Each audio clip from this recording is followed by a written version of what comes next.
author of the docket that we'll be discussing, Councillor Erin Murphy at large, and Councillor Ed Flynn, District 2, and Council President.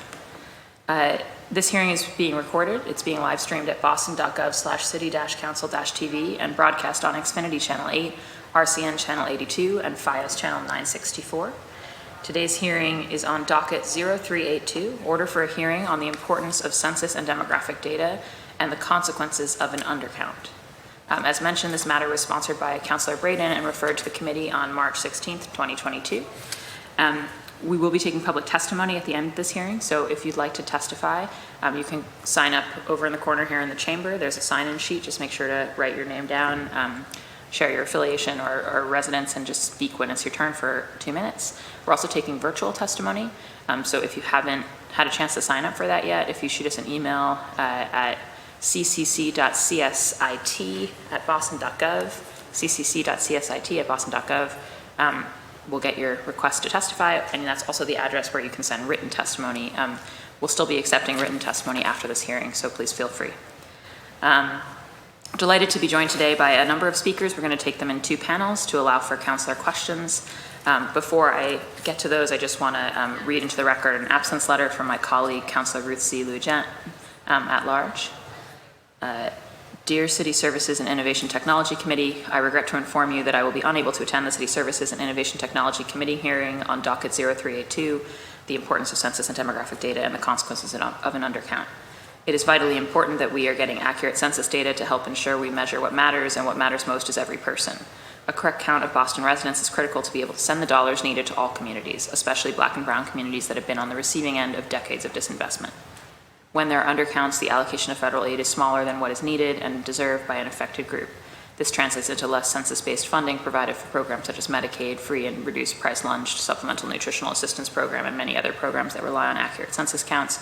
Undercounting our immigrant population, our students, and our incarcerated residents is a civil rights issue at its core. My staff will be attending, and I will thoroughly review the video, hearing minutes, and public testimony. Should you or any member of the public have any questions or concerns, please do not hesitate to reach out to my office directly at 617-635-4376 or at ruthc.louijen@boston.gov. That's ruthzee.louijeune@boston.gov. Sincerely, Ruth C. Louijen, Boston City Councilor at large. We're joined here today, we'll be joined virtually by Chief Arthur Jemison, of the Director of our Boston Planning and Development Agency and Chief of Planning, Mr. Alvaro Lima, the Director of Research at the BPDA, Mr. Philip Granbury, Senior Researcher and Demographer at the BPDA, Susan Straight, who's the Senior Project Program Manager for Population Estimates Program at Economic and Public Policy Research, Donahue Institute, and then Ms. Beth Wong, who's the Executive Director of the Mass Voter Table.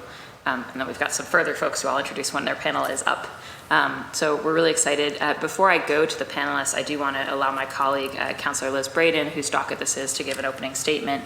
And then I'll go very briefly to colleagues for opening statements if you like. So Councillor Braden, go ahead. Thank you, Madam Chair, and thank you to my colleagues, administration representatives, and the invited panelists for participating today. I filed this hearing order because I want to highlight the importance of census and demographic population data as integral components of informing all that we do in the city, not just as the census being a once-in-a-decade count, but its implications in the intervening years. We all know that the 2020 census was marred by incredible difficulties, with the April 1st census day falling just 2 weeks after the pandemic shut down in March of 2020. And as a result, the enumeration of our city's residents was severely impacted. In 2010, our no census tract in Boston had a self-response rate below 50%. But in 2020, 29 census tracts had a self-response rate between 30 and 49%, with particular tracts containing large numbers of off-campus student populations and hard-to-count communities. In my district of Alston-Brighton, we were particularly impacted by an undercount of the population We have 79% of renters, 28% of college students, and 29 foreign-born.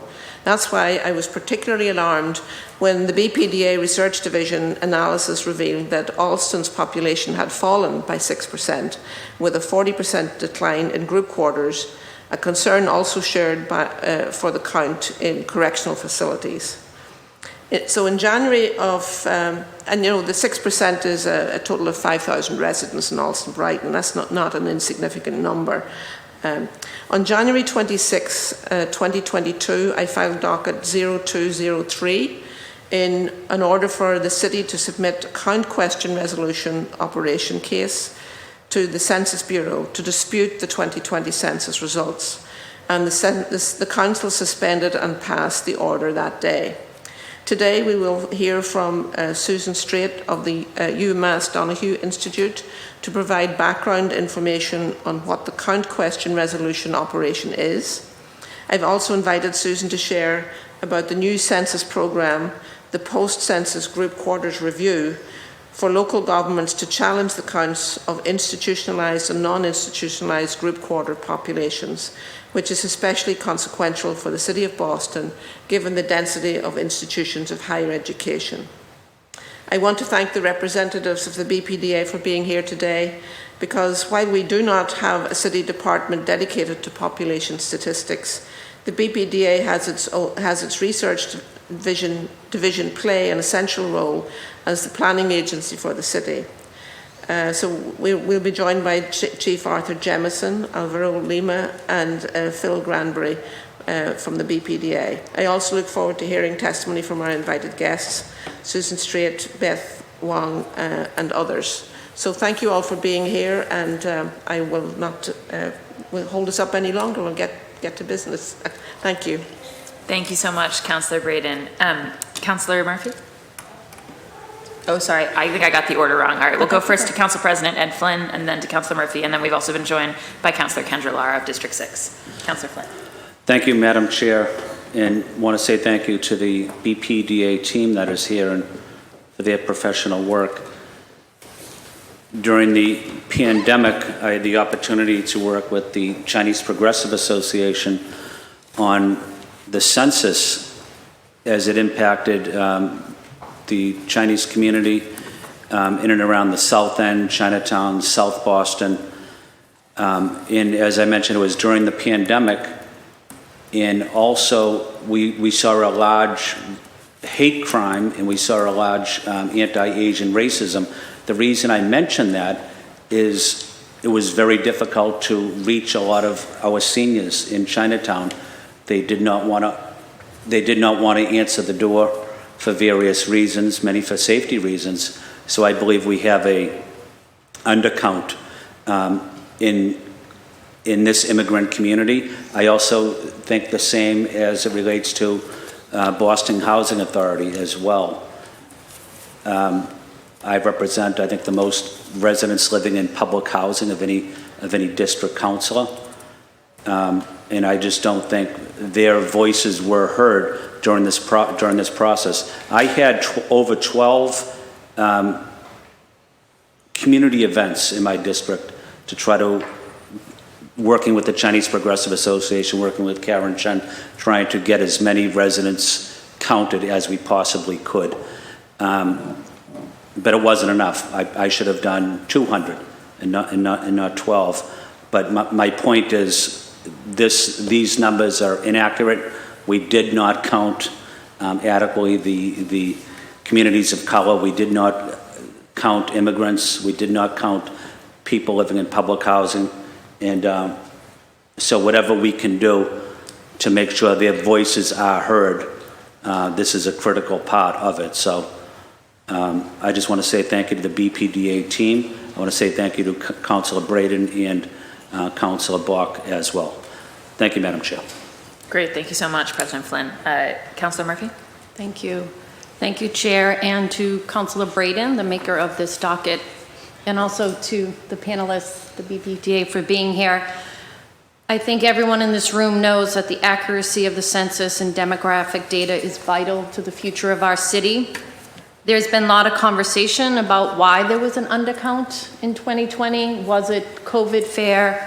Was it undocumented citizens afraid to come to the door? Or what Council President just spoke about? Was it the Asian hate crime and many people in Chinatown and other neighborhoods across the city just afraid to answer the door at that time? But whatever the reason, I think we're here now to get the numbers right, because we know that it will help our city determine where to build everything from schools to supermarkets to homes and hospitals. And as a public school teacher for decades, I do know how important that census is to getting federal dollars, not just city services to the neighborhoods, but also state and federal funding to the correct neighborhoods. And the data also helps to distribute funds and assistance to our neighborhoods. When a community is undercounted, we know fewer dollars are sent there, and there are also times when communities are overcounted, and there's more dollars sent to some neighborhoods that may not at that time need it. So the disproportionate allocation of funding will further exacerbate inequalities across our city and our country. And as an at-large city councilor, I obviously want equal representation in every district across. I know my council colleagues who are district councilors do an amazing, wonderful job advocating for their district, but I know we're going to come together as a council, the 13 of us, to make sure that we get this right, because we need to. It matters to our city, to our future. So thank you very much, Chair. Thank you, Councilor Murphy. Councilor Lara? Thank you, Chair, and thank you to Councilor Braden for bringing this issue to the forefront, and thank you all for being here with us today. As we look at the implications of an undercount on our census process, I really want us to consider that in the next 50 days, we're going to be finishing up the redistricting for the city of Boston, which is an extremely important process that needs to be equitable for everybody as we work to redraw the lines. Though the findings of this hearing will not necessarily shift the raw numbers of people or the undercounted diverse populations of the city, this data is ultimately going to provide really vital information for a fair and just redistricting process for us on the council. Our city's diversity has shown that it has grown, as we've seen from the most recent census numbers, and offering the ability for new districts to have reflective representation is something that's really important to me and my office specifically. We saw this debate happen already at the State House, and in a lot of ways it didn't really provide the desired outcome that the advocates were fighting for. And so I hope that even if this discussion only aims to help us move the needle and to address the undercounted or underrepresented populations, I'm hopeful that we can do so in a manner that's going to not only influence that, but that is best for the city of Boston. So thank you. Thank you so much, Councilor Lara. And for my own part, because colleagues have stressed all the reasons why this is important, I will just add that I'm grateful to Councilor Braden for bringing this hearing forward and for the panelists invited today, in part because I think that I think we have some tremendous work on data and demographics that happens both in this building and outside of this building. I had the chance to work a bit with Alvaro's team on affirmatively furthering fair housing, and found that the team's sort of grasp of the granular level of detail about Boston can be incredibly helpful to us as we think about how you make a more integrated, more just city. And many of the institutions we're going to hear from today are doing that work outside of this building. I think we haven't always done all that we should to make the policy that we make inside this building be informed by that level of data knowledge and analysis. And so sometimes it's, we're sort of looking for those numbers, but they're actually there. We're not necessarily looking in the right places. And so I hope that Councilor Braden is in part here ushering us into a period of being more attuned to the resources at hand for really shaping and crafting that just policy. So with that, I want to invite up remotely Chief Arthur Jemison, who, as mentioned, is the Chief of Planning and also the Director of the Boston Planning and Development Agency. Chief Jemison will be introducing Alvaro and the BPDA team, and then he won't be able to stay with us for the duration of the hearing due to a personal commitment, but we're grateful for him for being on to kick us off. So Arthur, are you there? I am. Good morning. How are you? We can't hear you. Can't hear you. It sounds like I am inside there, but we can't. Try again. Let's see. I am here. Can you hear me now? Yeah, it's very soft in the chamber, but I think it's not a problem with your connection. Give us one moment. Volume. It might be volume on this end, too. Is there any volume controls? Okay. Let's see. At any rate, can you hear me a little bit better now? I'm just trying to speak up a little more. It's very loud in there, but not in here, so it's a problem with the room, not. No? Give us one moment. Sorry, Chief. I'll take this moment to note that we've also been joined by my colleague, Chief Gabriel, not Chief, Counselor Gabriel. No problem. Not a promotion. Gabriela Coletta from. Arthur, I can hear you just fine, so I think it's the volume in their room. Give me one moment. Okay. Yeah, but I think, I see. you can hear them enough for me to think that it's. Is Alvaro in the room with them? I'm gonna take a 1-minute recess so that I can go confer with our technical folks.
We're having technical difficulties, and Chief Jemison's got a tight personal commitment. I think we're going to just jump straight to you, Alvaro, without your introduction from the chief. And then we're hoping to have the hybrid fixed in time for Susan to speak to us from that. So without further ado, sorry about that. I'm recognizing Alvaro Lima from the Boston Planning and Development Agency. Thank you. Good morning, Councilor. Good morning, Council President. And good morning, Council Buck and Redden. Thank you for the invitation and thank you for your work on this very important issue for our city.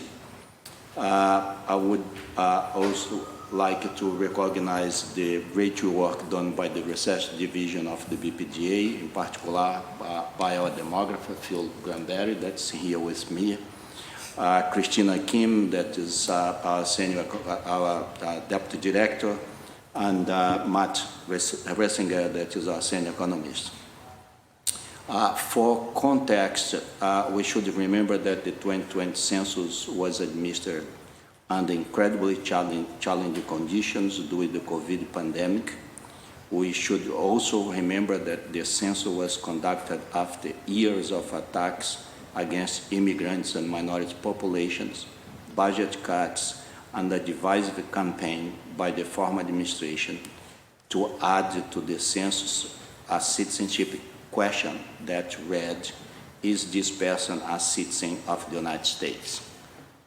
This question was blocked by the Supreme Court, ultimately didn't made to the 2020 census, but it may have discouraged many immigrants for answering the census.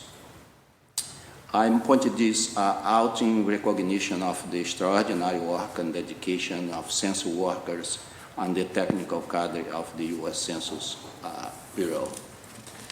As a result of all that, we end up with an abnormal undercount, and the changes made to the questions regarding race and ethnicity worsen old problems and create new ones. I will comment on these problems later in my presentation. The issues I'm going to highlight today and their implications are of two types, undercount and misclassification. The undercount, it comes in for two reasons. One is the undercount of the group quarters, the other is the undercount of the household population. The decennial census aims, and I'm citing, count people at their usual residence, which is the place where they live and sleep most of the time.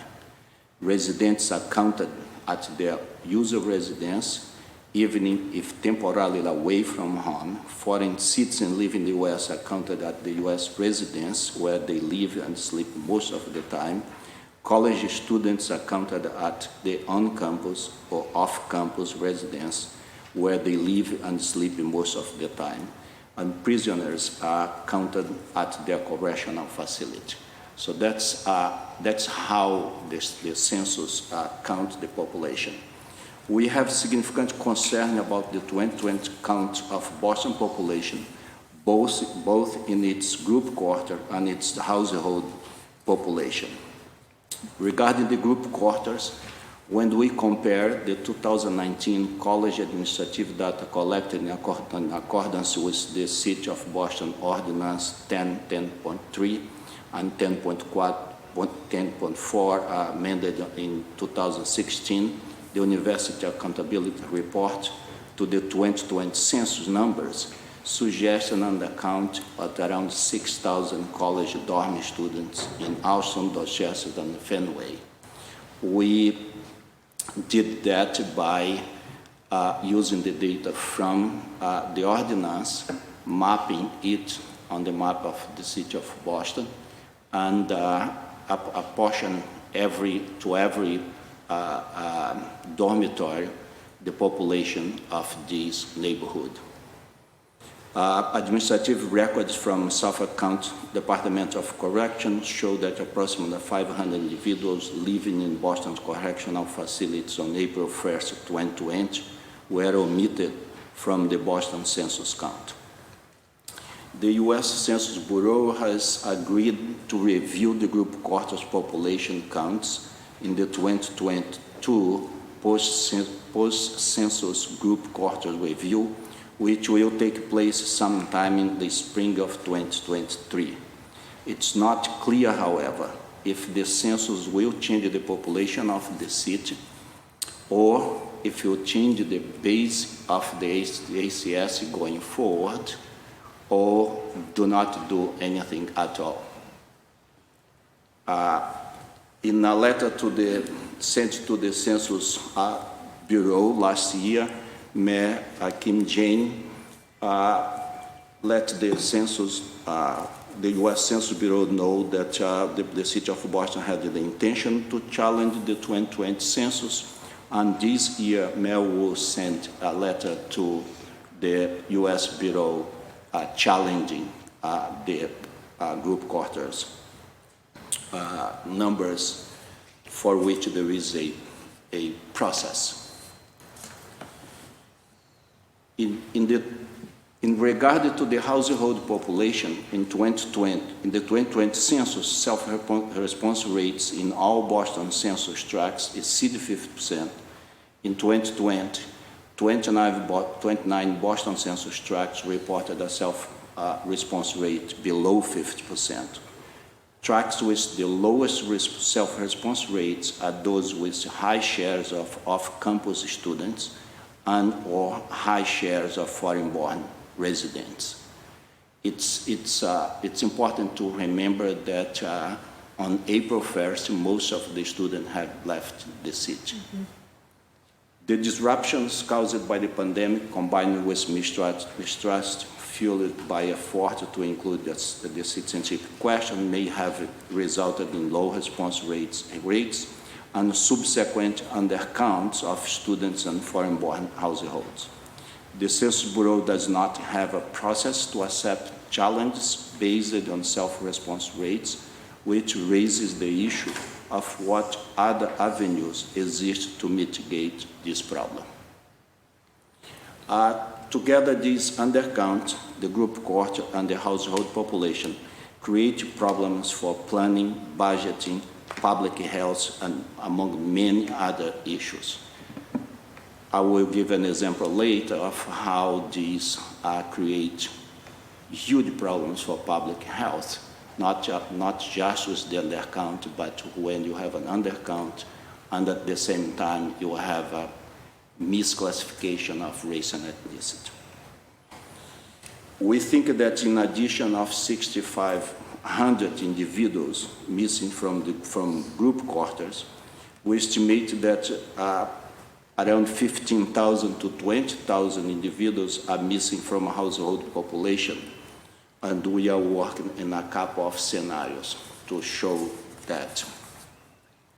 It is difficult to know exactly how much loss of resources this undercount represent, but if we apply the estimate done by the George Washington University for the 16 largest federal assistance programs that distribute funds on the basis of the decennial census, and their numbers is that the average citizen received $2,372, we could lose a total of 51 to 63 million in federal assistance.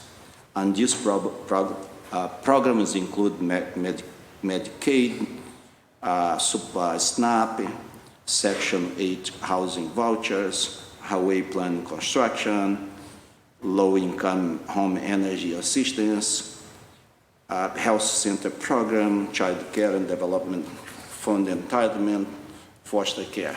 So it's a big loss for the city.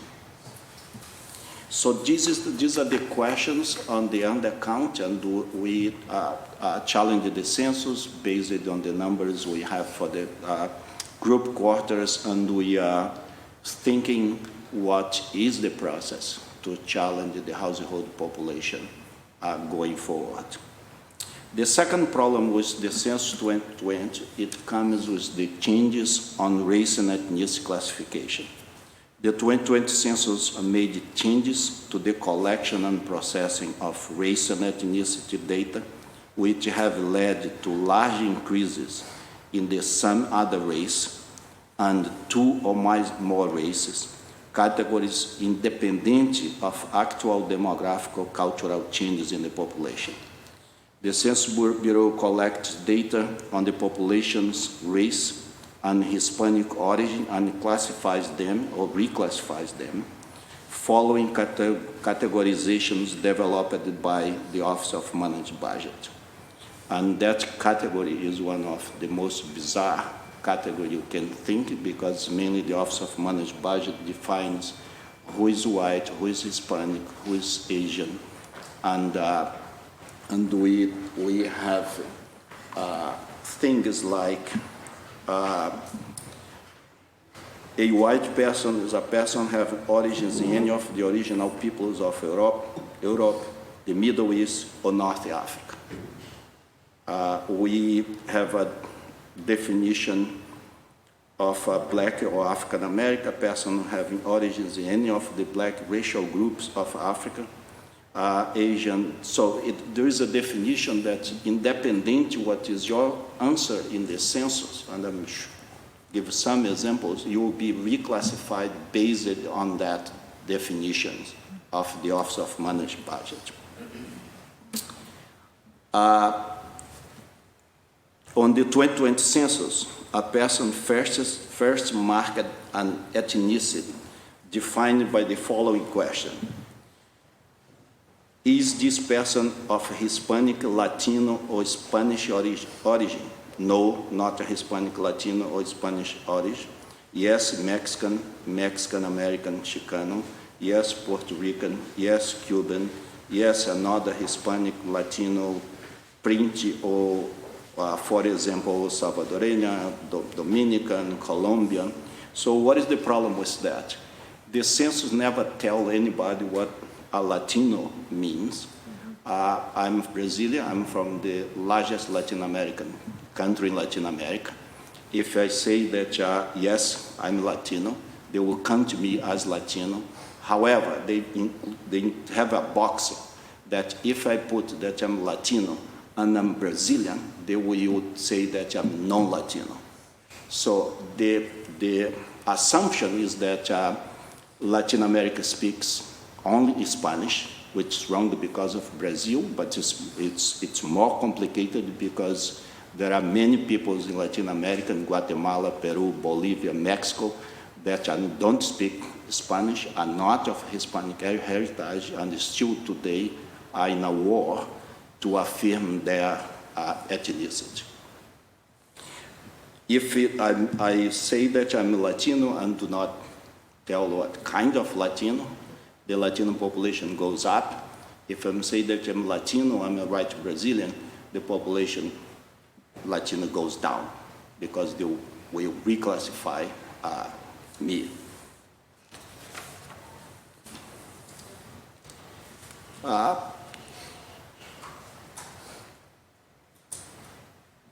So that is the first problem, and the population will vary mainly how you understand what is they are asking.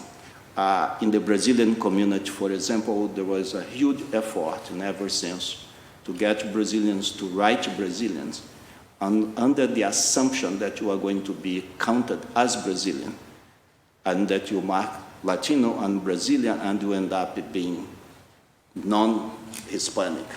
And that is pending to figure out when do you answer the question of race.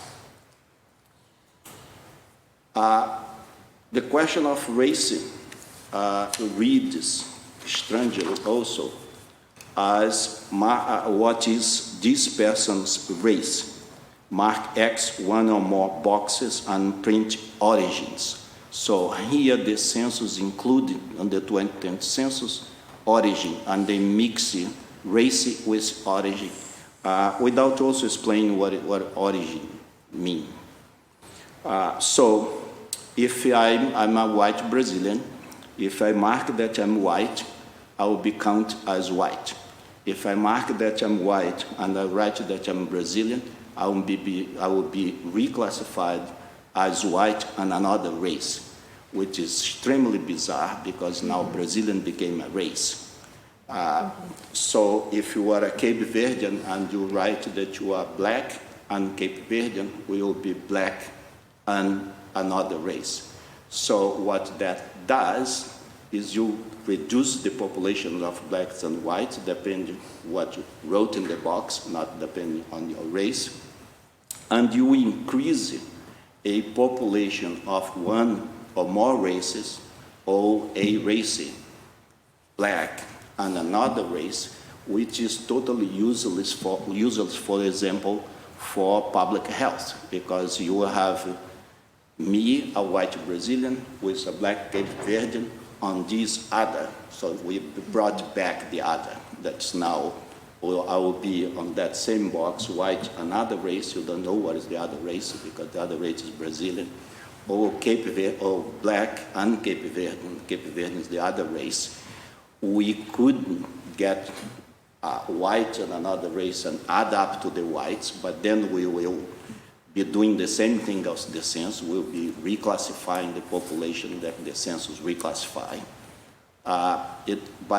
It's a huge problem. We filed on the federal register a critique of that, showing all the implications and the need to change this classification, particularly on a city like Boston that's becoming more and more with a large population of immigrants and minority folks. If everybody started to be something and something else, in reality, we don't know what is the population of the city.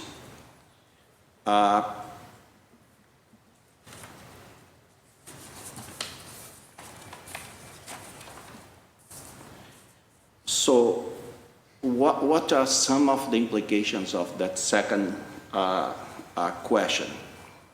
So first, I refer to one is that, besides making origin into a racial category, which is bizarre, using the OMB's categorization to reclassify people's answer violate the self-identification basis of the census and may mislead people.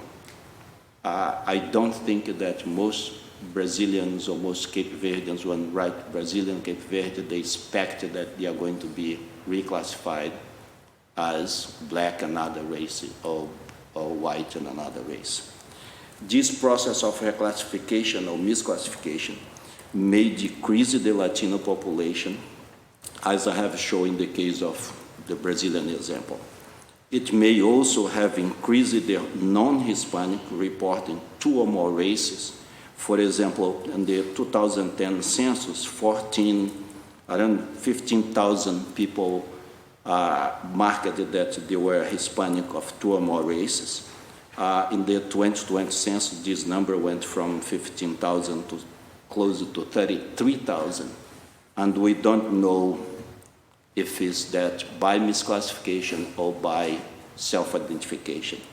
It may have also decreased the black population alone, depending how you count it, giving, for example, the examples that was Cape Verdeans, that you will not be classified on the black alone, but will be reclassified as black and another race. In the 2020 census, 120,000 Boston residents, 17.8% of the population, either chose or were assigned the some other race category, either alone or in combination with other categories. This was a large increase over the 2010 census, where there was only 63,000. So finally, this gives a false impression that changes are as a result of actual demographic or cultural changes in the population and not a result of the reclassification or misclassification of the census. I think these are the two very important issues for any activity in the city, and I will end here, and I will be more than happy to provide all the documentation behind my presentation. Thank you. Great, thank you so much, Alvaro. And I wanted to note that we've been joined by Councilor Julia Mejia at large. Philip, did you have anything to add to Alvaro's presentation, or were you just going to answer questions? I was just here more to answer questions. Great, excellent. Okay, so then we'll go next to Beth Huang, and then who's here with us as the president of the Massachusetts Voter Table, executive director, sorry.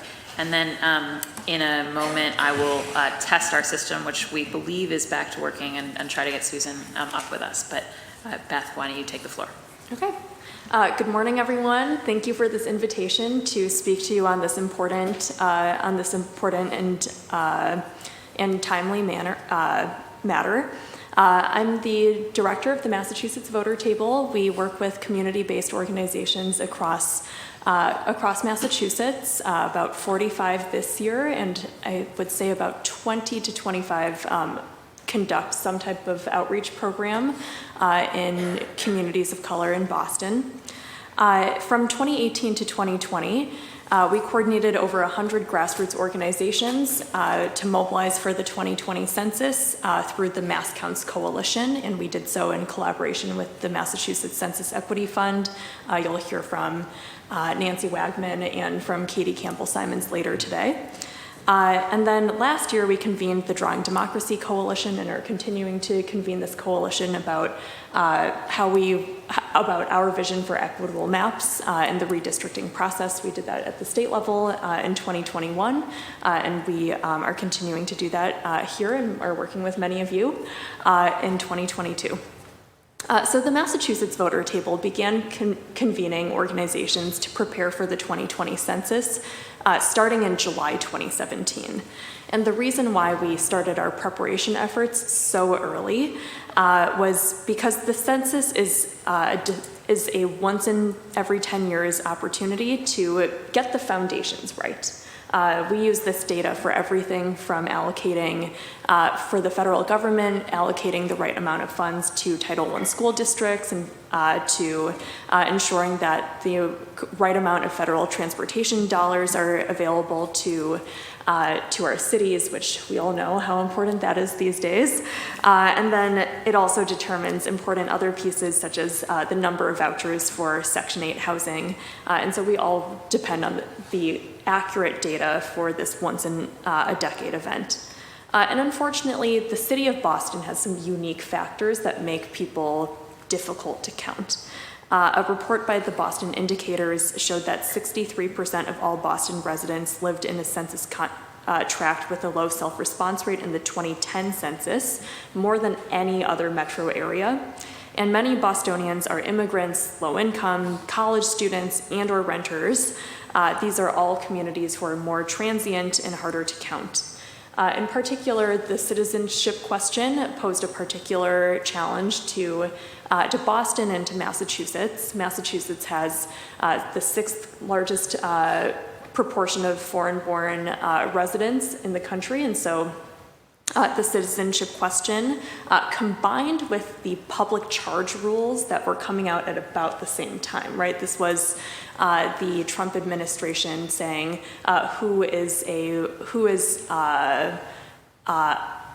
these are not my words, but generally who takes resources versus who provides resources. And so the combination of public charge and the citizenship question introduction at about the same time in 2017 and 2018 created a chilling effect in many immigrant communities, which we have a larger immigrant community than most states in the country. And so to overcome these challenges, some of which were across the board, across the US, but some of which were very disproportionate in Boston and in Massachusetts. Mass Counts trained community leaders, often in partnership with the Census Equity Fund, on how to talk about the census with their members and clients. We organized many community events throughout 2019 and early 2020, and we asked residents to pledge to be counted in 2020. In particular, I want to highlight the work that we did with the City of Boston that was coordinated by Sebastian Zapata, who was the city's liaison on the census, and we coordinated efforts with the city and community-based organizations. And then during the pandemic, we held 3 phone banks per week from March until October 15th. I remember Councillor Flynn and Councillor Mejia kicking off several of those phone banks. And we phone banked until literally the last 3 hours before the self-response portal closed. And these, we targeted all of our outreach and census tracts that had low self-response rates in 2020 and used historical data from 2010. And one additional factor that made Boston particularly difficult to count is that the impact of the timing of the pandemic on the group quarters enumeration process is particularly stark in Boston. So if we all can remember, Governor Baker declared the state of emergency on March 10th, 2020, just 2 days before the online portal for the census opened. That was just bad, bad unavoidable timing. And in addition, the group quarters operation was slated to begin in April 2020, but most college students had gone home by then. This likely led to a severe undercount in those dormitories, and this undercount has impacted the resources available for the city in the next decade in all areas from federal infrastructure dollars to the number of child care vouchers. One other important component is that I wanted to share is there was a decrease in the Black population in Boston by 3 percentage points. That is a pretty substantial decrease, and while there was plenty of movement to places like Brockton and Randolph, which saw increases in their Black populations of, I think, 23 and 28%, there likely also was a pretty severe undercount of the Black population, in part because of the new classifications around race and ethnicity and the interplay between both of those, which I think Alvaro was describing in many ways. And so that's why the Massachusetts voter table supports the city's challenge to the official count known as the Census Bureau's count question resolution operation, assessing the impact of the undercount of college students and many immigrant populations and communities of color during the group quarters operation and other census enumeration processes is an important step in ensuring the fair allocation of resources throughout the city and good data for policy making in the decade to come. So really, thank you so much for the invitation to speak and for your time and attention to this matter. Great, thank you so much, Beth. And we're just going to try the last person on this panel. We're going to try for Susan, see if we can hear her now. Susan, are you there?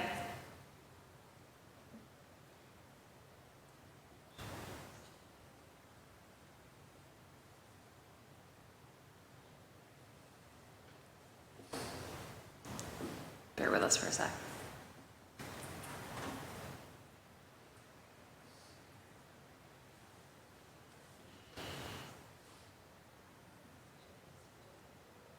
Bostonians are immigrants, low-income, college students, and or renters. Susan, can you hear us? That's Michael. No, it's not that. Said she was watching on the feed. Susan, can you hear us? Hi. Hi, yes, great, excellent, we have you. Sorry about all that.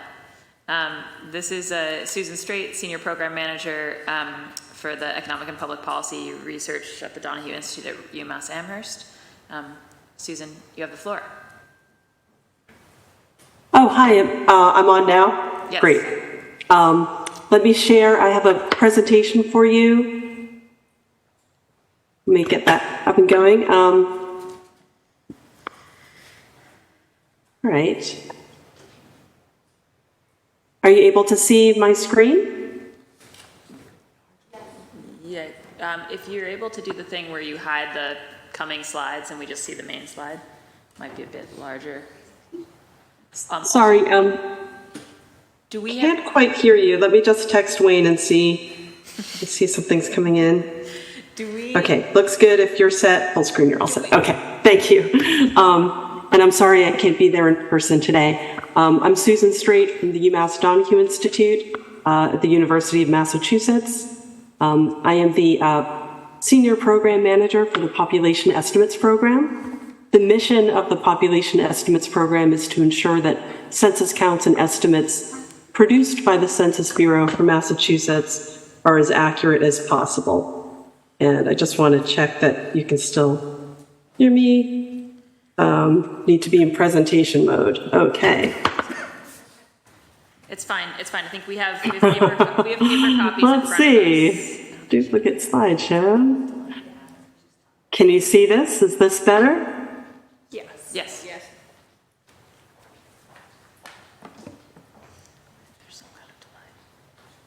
Okay, great. Sorry about that.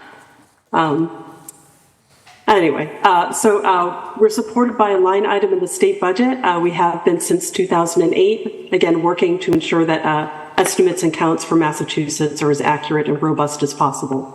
I'm also the state representative to the Federal State Cooperative for Population Estimates, which is a group of state demographers working closely with the Population Division of the U.S. Census Bureau.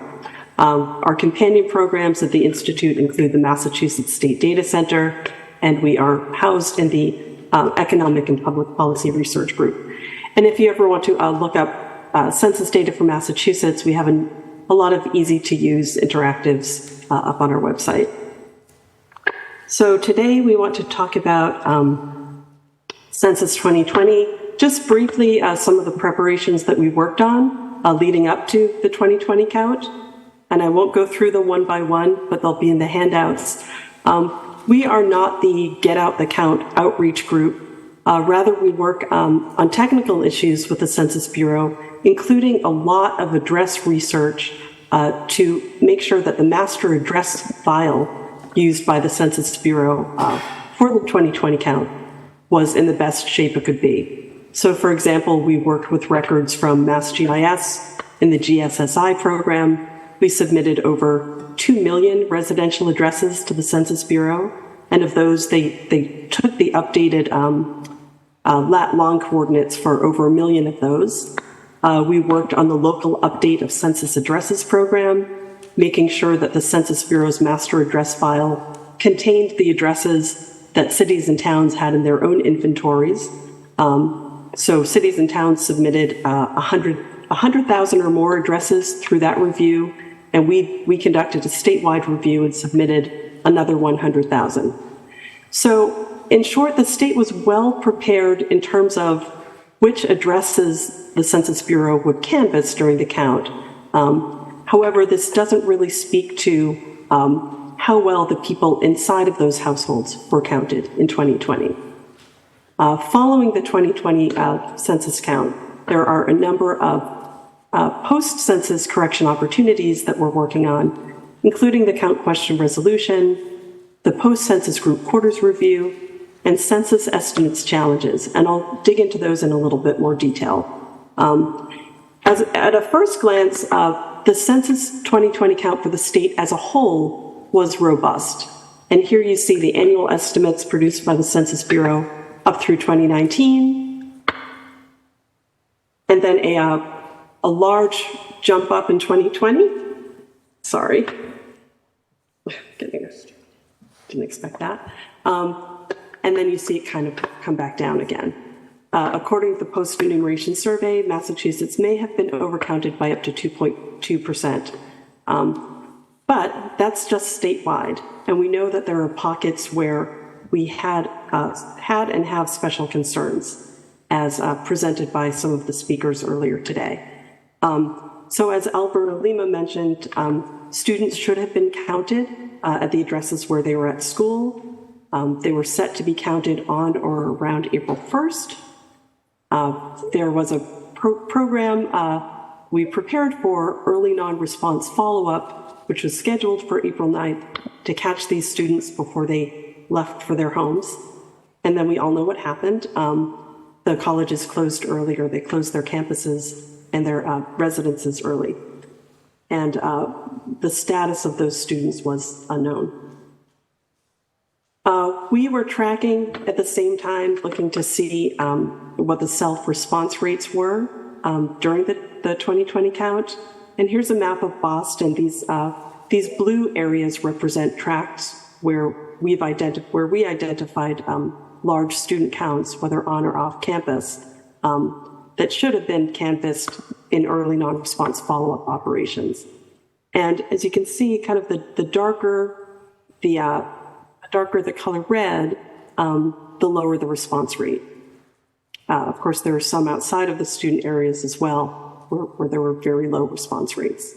Overall, statewide, in terms of the median tracked response rate, here's the overall census tracts around the U.S., around the state. And you can see that the response in college areas was really lagging. So Alvaro also talked about the stakes for Massachusetts, looking at $1,200 to $2,400 per person per year in federal funds leveraged. And if you start adding that up over the course of a decade, it really starts to add up to a lot of dollars at stake for the state. So here I'm going to talk about some of the post-census corrections opportunities and some of the pros and cons associated with each. So first, there's account question resolution, which we're looking at now. It started in January. It runs through June of 2023. And the goal or the parameters of this program allows governments to submit for missed or misplaced housing units or missed facilities. However, the eligibility for winning one of these challenges is really slim. It's basically if the Census Bureau had counted the housing unit and then deleted it due to processing errors. So it's a very hard bar to pass because at this point we can't know unit by unit what the Census Bureau counted. It also doesn't speak to how well the people inside the unit were counted. So we've talked about some of the fear stoked up in the pre-census climate, which would maybe keep people from coming to the door or fully reporting their households. So it doesn't really give an opportunity to correct persons per household or even occupancy status. The next program is one that I've worked on personally to get into place for the first time since this is a new program following 2020, the Post-Census Group Quarters Review. This is a program that can restore missing group quarters facilities. So group quarters are things like college dormitories, correctional facilities, nursing homes. And critically, this program also allows for a correction to the population count within those facilities. So this is a great opportunity for dorms that were missed during the census count, and we know that there were some. We know that some were undercounted during the count, and this program runs through next summer. And then ongoing, each and every year, the Census Bureau produces an annual population estimate for every city and town. And this program is currently suspended, but it may start up in the summer of 2023. This will only capture change that occurs in a place after the census count. So new housing units that were built or changes in the group quarters population since 2020. There's a Federal Register notice coming out later this fall, and that notice is an opportunity to inform new program parameters. And one thing that I will be asking for is the opportunity to redress the concept of persons per household in the post-census years. And then finally, you may have heard of the Special Censuses program that is expected to start up in 2023. It doesn't recount your 2020 population, but it gives you a chance to recount your population during the decade. It's paid for by the governmental unit, however, and it can be quite expensive. After 2010, there were just 61 special censuses around the US, and the results are not guaranteed. You could theoretically come out with a lower count from your special census. So just to recap, these two programs correct the Census 2020 base, and these two programs correct the post-census annual estimates. So in the census world, there are a few different data sets, as you're probably learning right now. So the census count happens every 10 years, but it forms the base for these annual population estimates, which come out each and every year.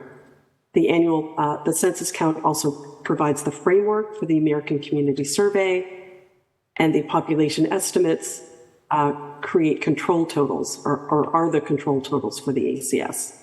So they're all interrelated. And why am I showing this? Is that all of them are used in federal funding allocations, all three of these census data sets. And we're looking at 1.5 trillion annually across the US, which will probably be growing over the next 10 years. And here's this chart is from Accounting for Dollars report from the Brookings Institute. And you can just kind of follow how the different data sets flow. Decennial census, which informs population estimates, which inform American Community Survey. And these two, in turn, inform all of these other statistics used in the allocation of federal funding. For example, per capita income or area median income. According to the Brookings report, the most frequently used population data set is the population estimates, those annual population estimates. And then perhaps the most critical is the per capita income, which determines the FMAP percentages for Medicaid. And here's just a chart kind of hitting that point home, where you see that 25 programs rely on that per capita income calculation, representing almost 62% of federal funding allocations that were measured in this report. So I'm going to stop there. I hope I haven't run too far over my 5 minutes, but I'm happy to answer questions. Great. Thank you so much, Susan. And Susan, can you hear me? Just double checking. Okay, I think there's some kind of a lag.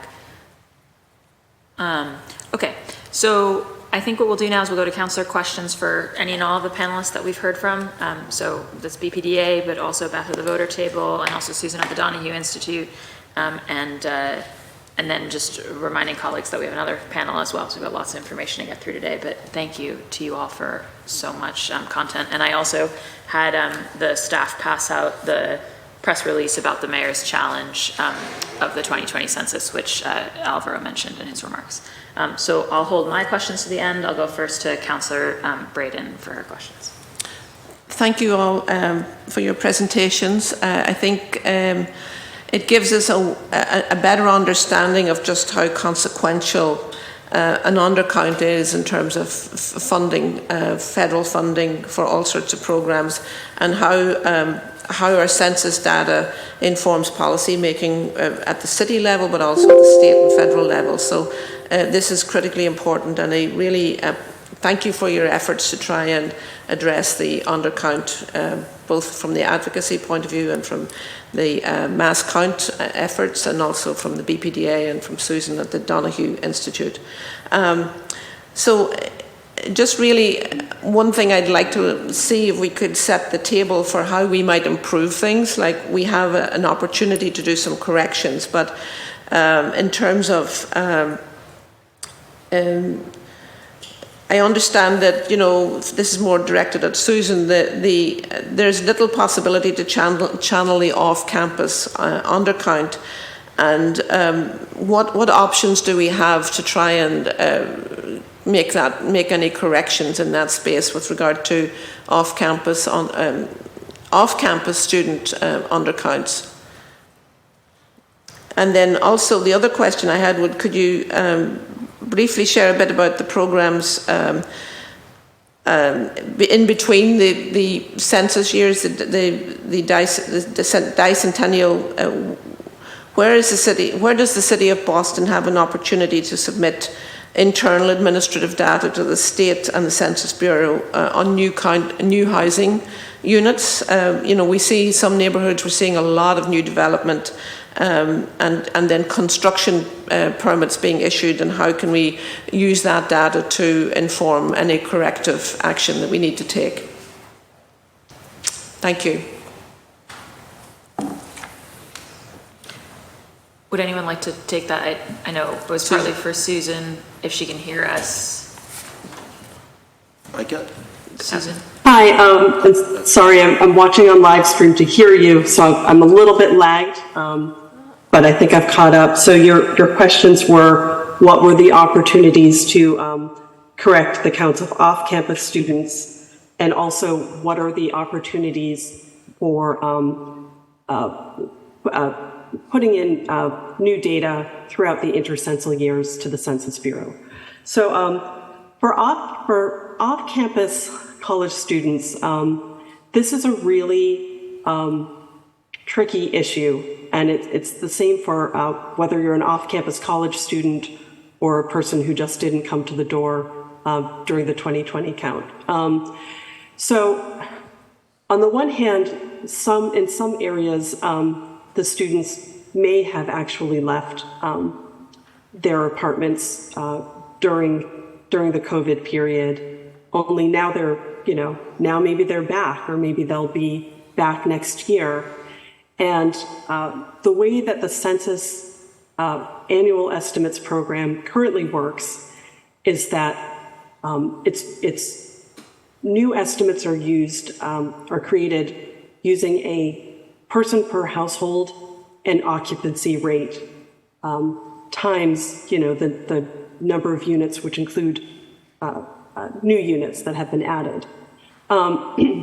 So traditionally, that person per household and occupancy rate were both pulled from the most recent census.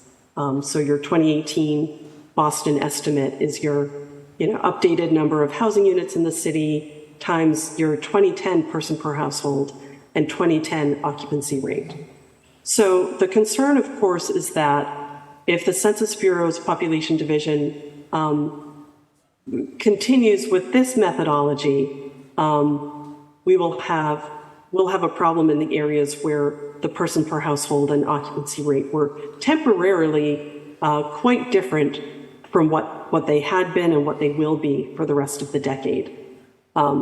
So under the current methodology, there is no recourse. However, this is why I'm pointing to the Federal Register notice coming out later this fall as an opportunity to start digging into what can be up for grabs in a post-census annual estimates challenge program, which I would argue should include challenges or updates to the persons per household and occupancy rates. So that's what I will be pushing for, and demographers in other states, I think, share these concerns, and it's something that we'll be trying to put on the table.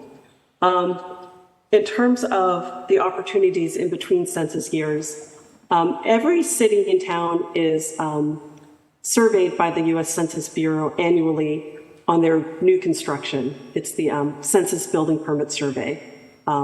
Actually, some cities and towns are surveyed monthly.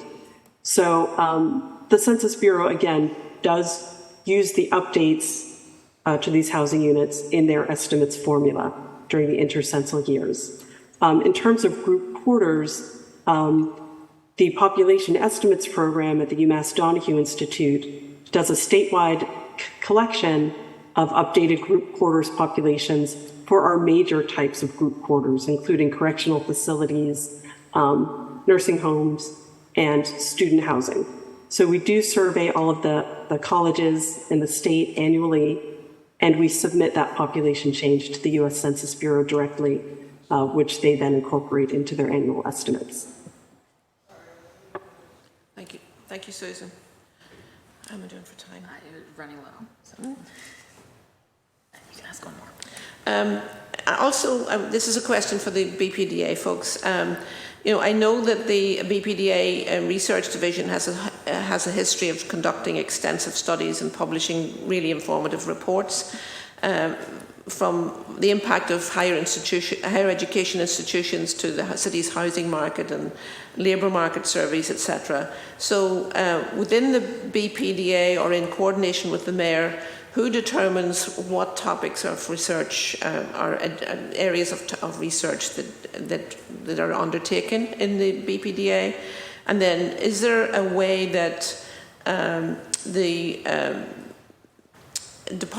department in the City of Boston can tap into your expertise as demographers for technical assistance to help us get a better handle on demographic data, and then also help us to inform, policy matters? Is that something that's widely available, or is that a function that we need to maybe enhance and strengthen in the city? We function in practice as the research division of the city. So in the areas that we work, that's mainly the demographic area, the economic area, the economy of the city and its diverse segments and markets, and impact analysis and projections. We work with almost all departments of the city if the knowledge is not very specialized. For example, we provide data to the police department, but we don't know criminology. If they have a need for this, in general, they work with Northeast University, the same thing with the health department. But all the data, that's demographic data and economic data, we are the providers of this data. So the other thing I'm curious about is, given the deficiencies in the recent census, how much does that impact on your ability to do good demographic analysis and make good reporting and draw good conclusions, given the deficiencies in this previous census?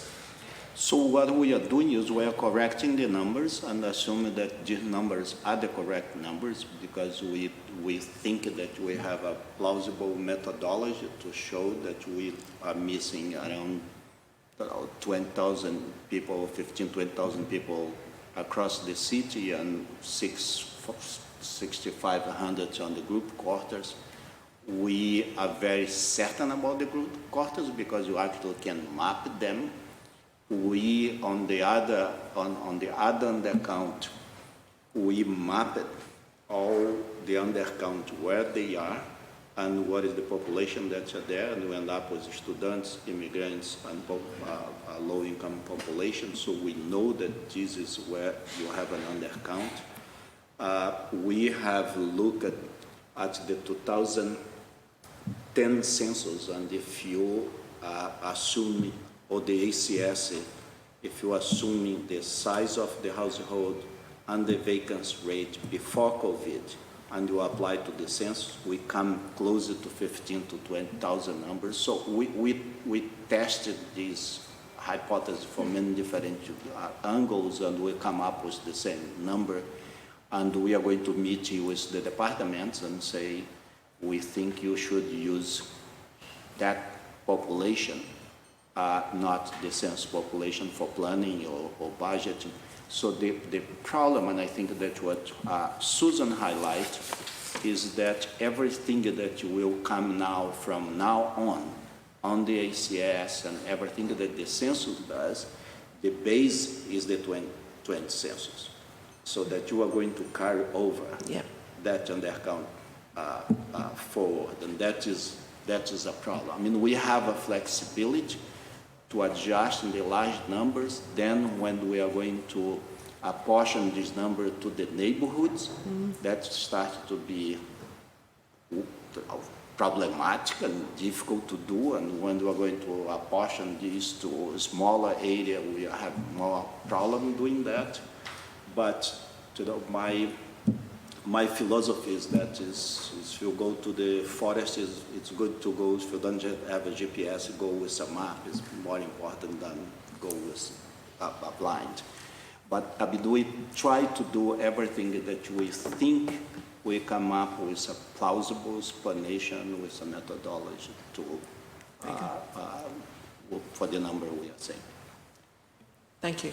Great. I probably run out of time. Thank you. Yes, sorry. Long time. Unfortunately for the council, or maybe fortunately, my chimes are not working, so I got to fix that. But in the meantime, thank you, Councilor Braden, Alvaro, going to President Flynn. Thank you, Madam Chair, and thank you again to the administration team and to Beth as well from Mass Voter Table. I mentioned in my opening comments that I work with various community organizations across the city, and we coordinated over 12 events so that we could count people, count residents, especially hard to reach residents in my district, including immigrants, including the AAPI community, public housing, communities of color. So I guess my question to Beth, and I know I worked closely with Beth, one of the challenges we had is a lot of my constituents in public housing and elderly Asian residents, limited access to computers and digital equity was a major challenge. As I said, we did door knocking. I have 3 women on my staff that speak Cantonese and Mandarin. We did a lot of door knocking, but we couldn't really do the connecting through the internet because a lot of our seniors don't have access to social media and the internet. So having said that, what are your thoughts on, we missed a lot of people, unfortunately, especially seniors and immigrants? The digital divide was a major factor in the census. It was the first census that took place primarily online. They did send out paper forms, I think sometime in the late summer of 2020, and we definitely did see a spike in the in self-response rates when the paper forms were sent out, but that is definitely the digital divide certainly impacted the participation of low-income people, immigrants, and elderly people. And I think, if I remember correctly, the Census Bureau did not send out paper forms until maybe the 6th mailing. And I think they only sent them in English and Spanish, if I remember correctly. It's been about 2 years, but those were definitely factors that led to a lower self-response rate among immigrants whose primary languages are not English or Spanish, and also for, and certainly that must have impacted communities that live in public housing in Boston. Yeah, thank you, Beth. We held the first COVID meeting really in the country at Josiah Quincy School in January 2020, really before this issue emerged. I coordinated it with Marty Martinez, and there was a young, I just want to tell this story because I think it's important. There was a young teenager, a young Asian student, and she was getting on the train going to school, and when she got on the train emptied out, mostly white people, and the train emptied out because they associated her with COVID-19, and this was as the pandemic was just starting. And she's telling us this story at Josiah Quincy School, and then we had, hurtful and negative, hateful comments from the president at the time from the White House, blaming the Chinese for the pandemic. And I reference that because then we saw a rise in the AAPI, we saw a rise in hate crimes against the Asian community. I bring that up because the Asian community felt threatened during this period of time. And they didn't answer their door, they didn't answer their phone. A lot of them didn't even leave their apartment for over a year.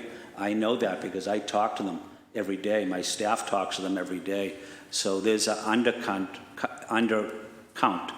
for AAPI community throughout the city, including probably the Vietnamese community in Dorchester and in other areas across the city, in Alston and Brighton, in East Boston and Charlestown, where there's large Asian communities.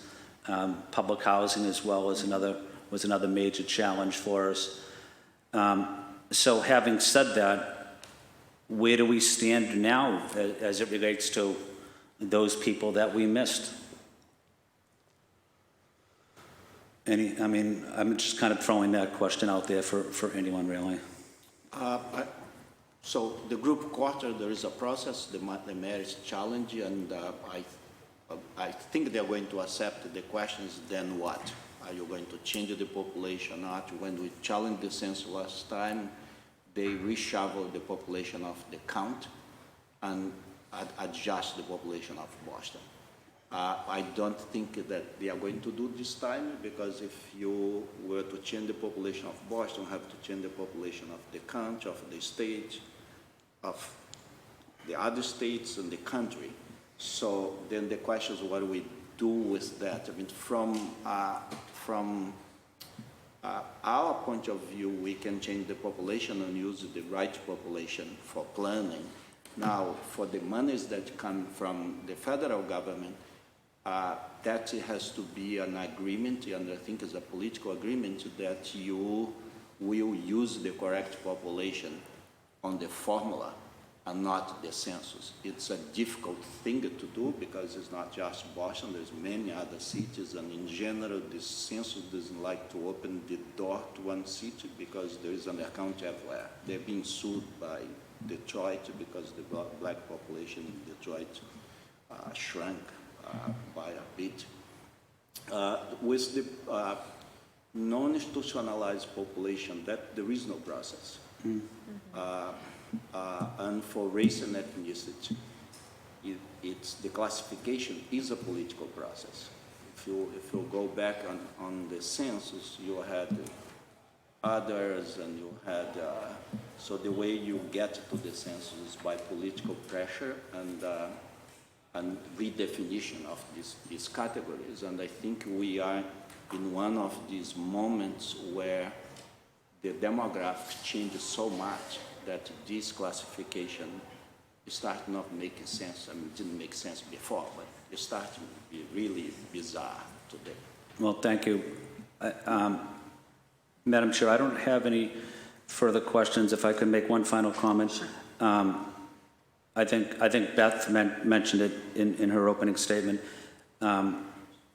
They added the question that eventually was taken off the census, but relating to immigration.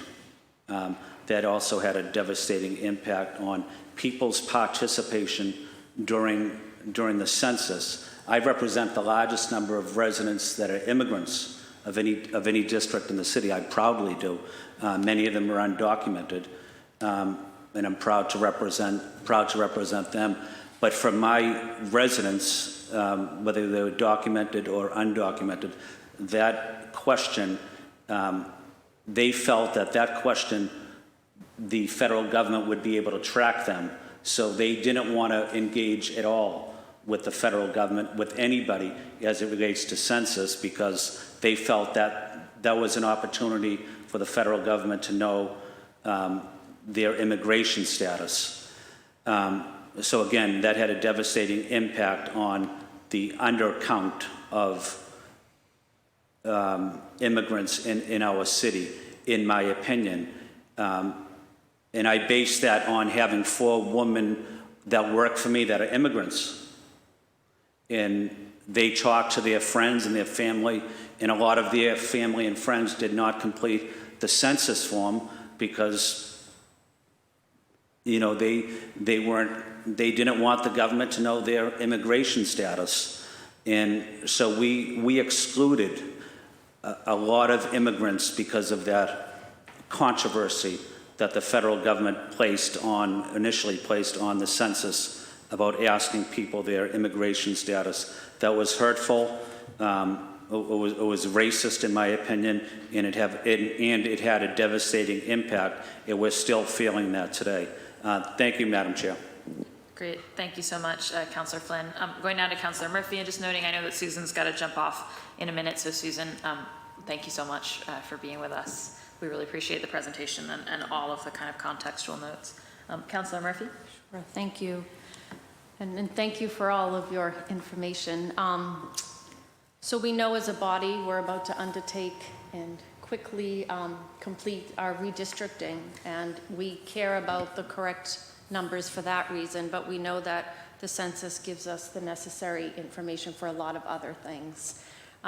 Some of the more popular ones we're all aware of, like Medicaid, SNAP, mental health services, Head Start programming.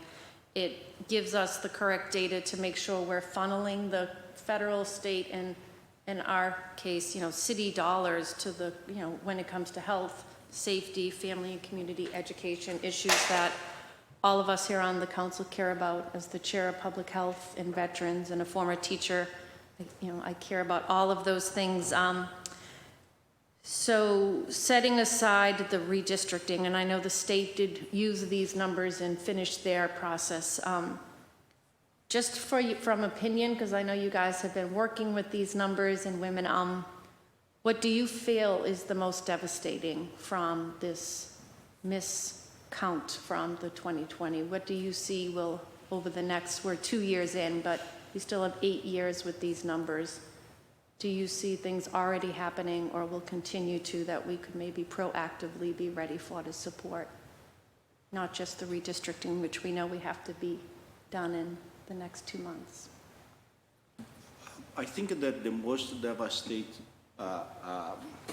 result of the census started with this going down this escalator in many years ago with the president calling the Mexican rapist, and started there and end up with that question, with many things in between. Mm-hmm. One, for example, was the public charge that's mainly tells you that if you get money from government, you cannot apply for citizenship.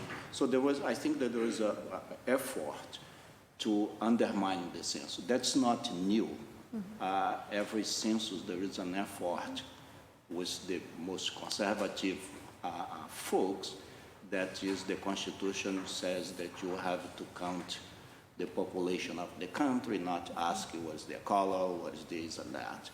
And it's also a way of you disappear as an individual.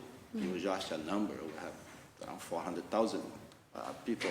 What is the number? And I think that this until now has been very traumatic for immigrants, because it was an effort of 4 years of ordering them, of making them invisible, and that was the result expressed in these numbers, is that they are invisible. The college students, we can correct, the ones that were group court, the ones outside left it, and will come back without a trauma, but the immigrant population, the low-income population, mm-hmm. there was an effort to make them more invisible than they already are. And I'm not, I think adding on to that, I think the self-response rate statewide was actually higher in 2020 than it was in 2010. But the self-response rate, I think, in Boston was lower in 2020 than in 2010. So something important to think about in the play between the city and the state is I have a hunch that the wealthier suburbs surrounding Boston are very likely to be getting more resources relative to Boston based on the self-response rates between Boston, I would say Boston and gateway cities, and wealthier suburbs that are nearby. That is something important, I think, to think about when, in the kind of resource allocation between city and state in the next 10 years. So I'm not quite sure how that plays out at a granular level, but overall the self-response rates, I think with the exception of Quincy, went down in Boston and gateway cities overall, but was extraordinarily high in surrounding suburbs that tend to have a much higher have higher incomes, tend to have a larger white population, et cetera. So that's something to keep in mind in policy making, and I think how the city approaches the state for funds. And then Nancy Wagman from Mass Budget, I'm sure will have lots of very useful information about how the undercounts impact communities and especially young children. Thank you. Thank you. Thank you, Madam Chair, and thank you so much for all of you for the information that you're sharing and for speaking plainly about the impact that, the racist rhetoric that we had in the country, the impact that the racist rhetoric had on the census. I think that that's something that looking at immigrants and looking at Latinx people as predators is something that is alive and well, certainly here. So this is a lot of useful information to have, and I'm grateful to have it, and I'm grateful that you've come here, but the mayor has already challenged the results, and you shared a little bit about what the process was if this goes through and we get the numbers. And so I'm curious, in addition to our general education and the general education of the public, what is the role of the city council in all of this? I'm leaving the hearing early, and so I'm trying to kind of summarize what we do here outside of having a conversation about it. I think one of the things that's been made obvious to me is that we're looking at 51 to 63 million possible loss in federal funding that is coming our way. And then the city council has been having constant conversations about the decreased level of resource that's coming from the state to Boston, that for the next decade at least, we are going to be put in a precarious position, particularly financially, when it comes to making sure that we're meeting the basic needs of the people that live in our city. So that's obvious to me. Is there anything else that the city's council can do? Or are we mostly just, having a conversation and educating ourselves about this issue and the impact that it's had so that we can take action? I love the so what question. I think similar to what I was sharing with Councilor Murphy, I think the interplay between how state dollars impact the city is what's at stake when I see the self-response rates. I think regardless of what happens with the census challenge, I think that if we know that there was an undercount in Boston and likely an overcount in, I think Concord had a self-response rate of like 94% or something totally off the charts, but we know that there's a lot of need in the city. You can walk into Rosie's Place, you can walk into any public housing building, and we all know that there's a lot of need in this city. I think, if I were to, be omnipotent in some way, I would say you all have a lot of relationships with state representatives in the Boston delegation and throughout the state. I think ensuring that people know that ensuring that state-level decision makers know that how the undercount has tilted the foundation away from resources for Boston is an important message just to keep hammering home for the next 10 or so years, since a lot of the federal funding is passes through the state and then to municipalities, and so I think with anything that touches that federal pass-through funding, it's important to consistently talk about how Boston actually had some very unique factors that made an undercount more severe here than in other municipalities in the state. Thank you. A very important point that Susan made but something else that hasn't been brought out yet is there was the census did a lot of planning, and that planning was to get the housing unit right. And we never knew what that housing unit was, but there's a LUCA program that brought together the Donahue Institute, Secretary of State's office, and all this. And much by the work of the city of Boston, we, in the 2020 census, have a housing count of over 301,000 units of housing, which matches our development data.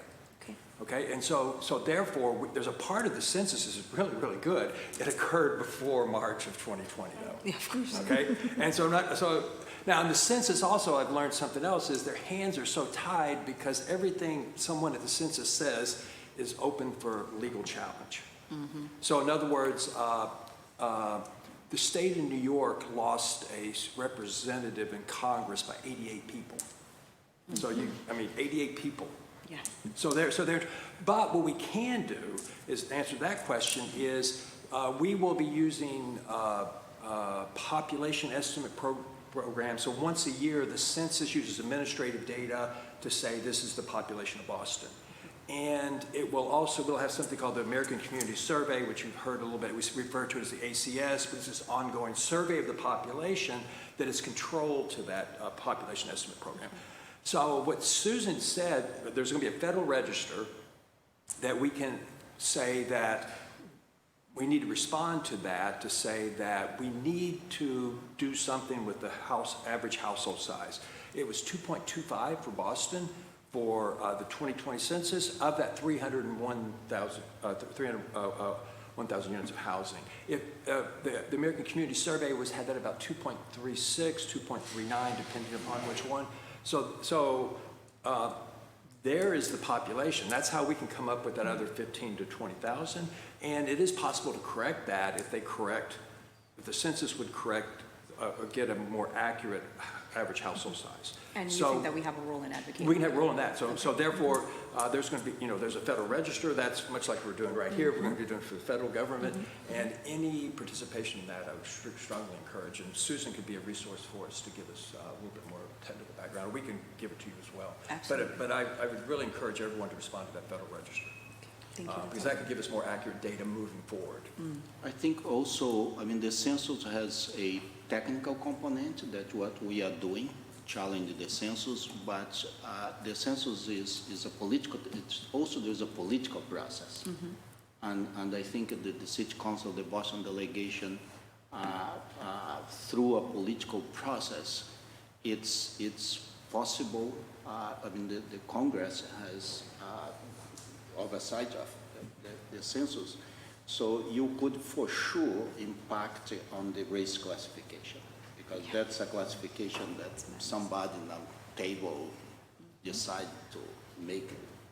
So on the count, I think also a political process will force the census to think about a solution, at least on the resource side, if we're not to change the population. Thank you so much. Thank you, Madam Chair. No further questions. Thank you, Councilor Lara. Councilor Mejia? Good morning, everyone. Sorry for being late. I was dealing with the Burke staffing this morning and helping to support staff and families. And I also have very bad allergies, so I'm sorry that I was sniffling while you all were talking. I'm trying to contain it all, but here I am.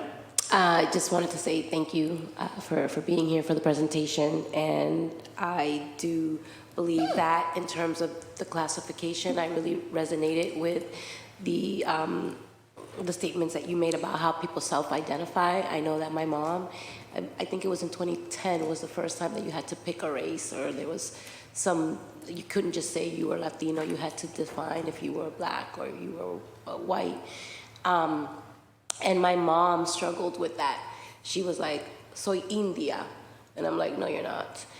And the reason why I bring this into this conversation is because there's also a lot of colorism and self-hate, even within Latino communities, right? And so as we start thinking about these conversations and how people identify, sometimes it's easier for you to identify as white because you think that it's gonna help you navigate the world differently. And so as we continue to have these conversations, I think it's really important for us to also help educate folks around colorism and what this all means. So that is real, and it still very much exists within the context of this conversation.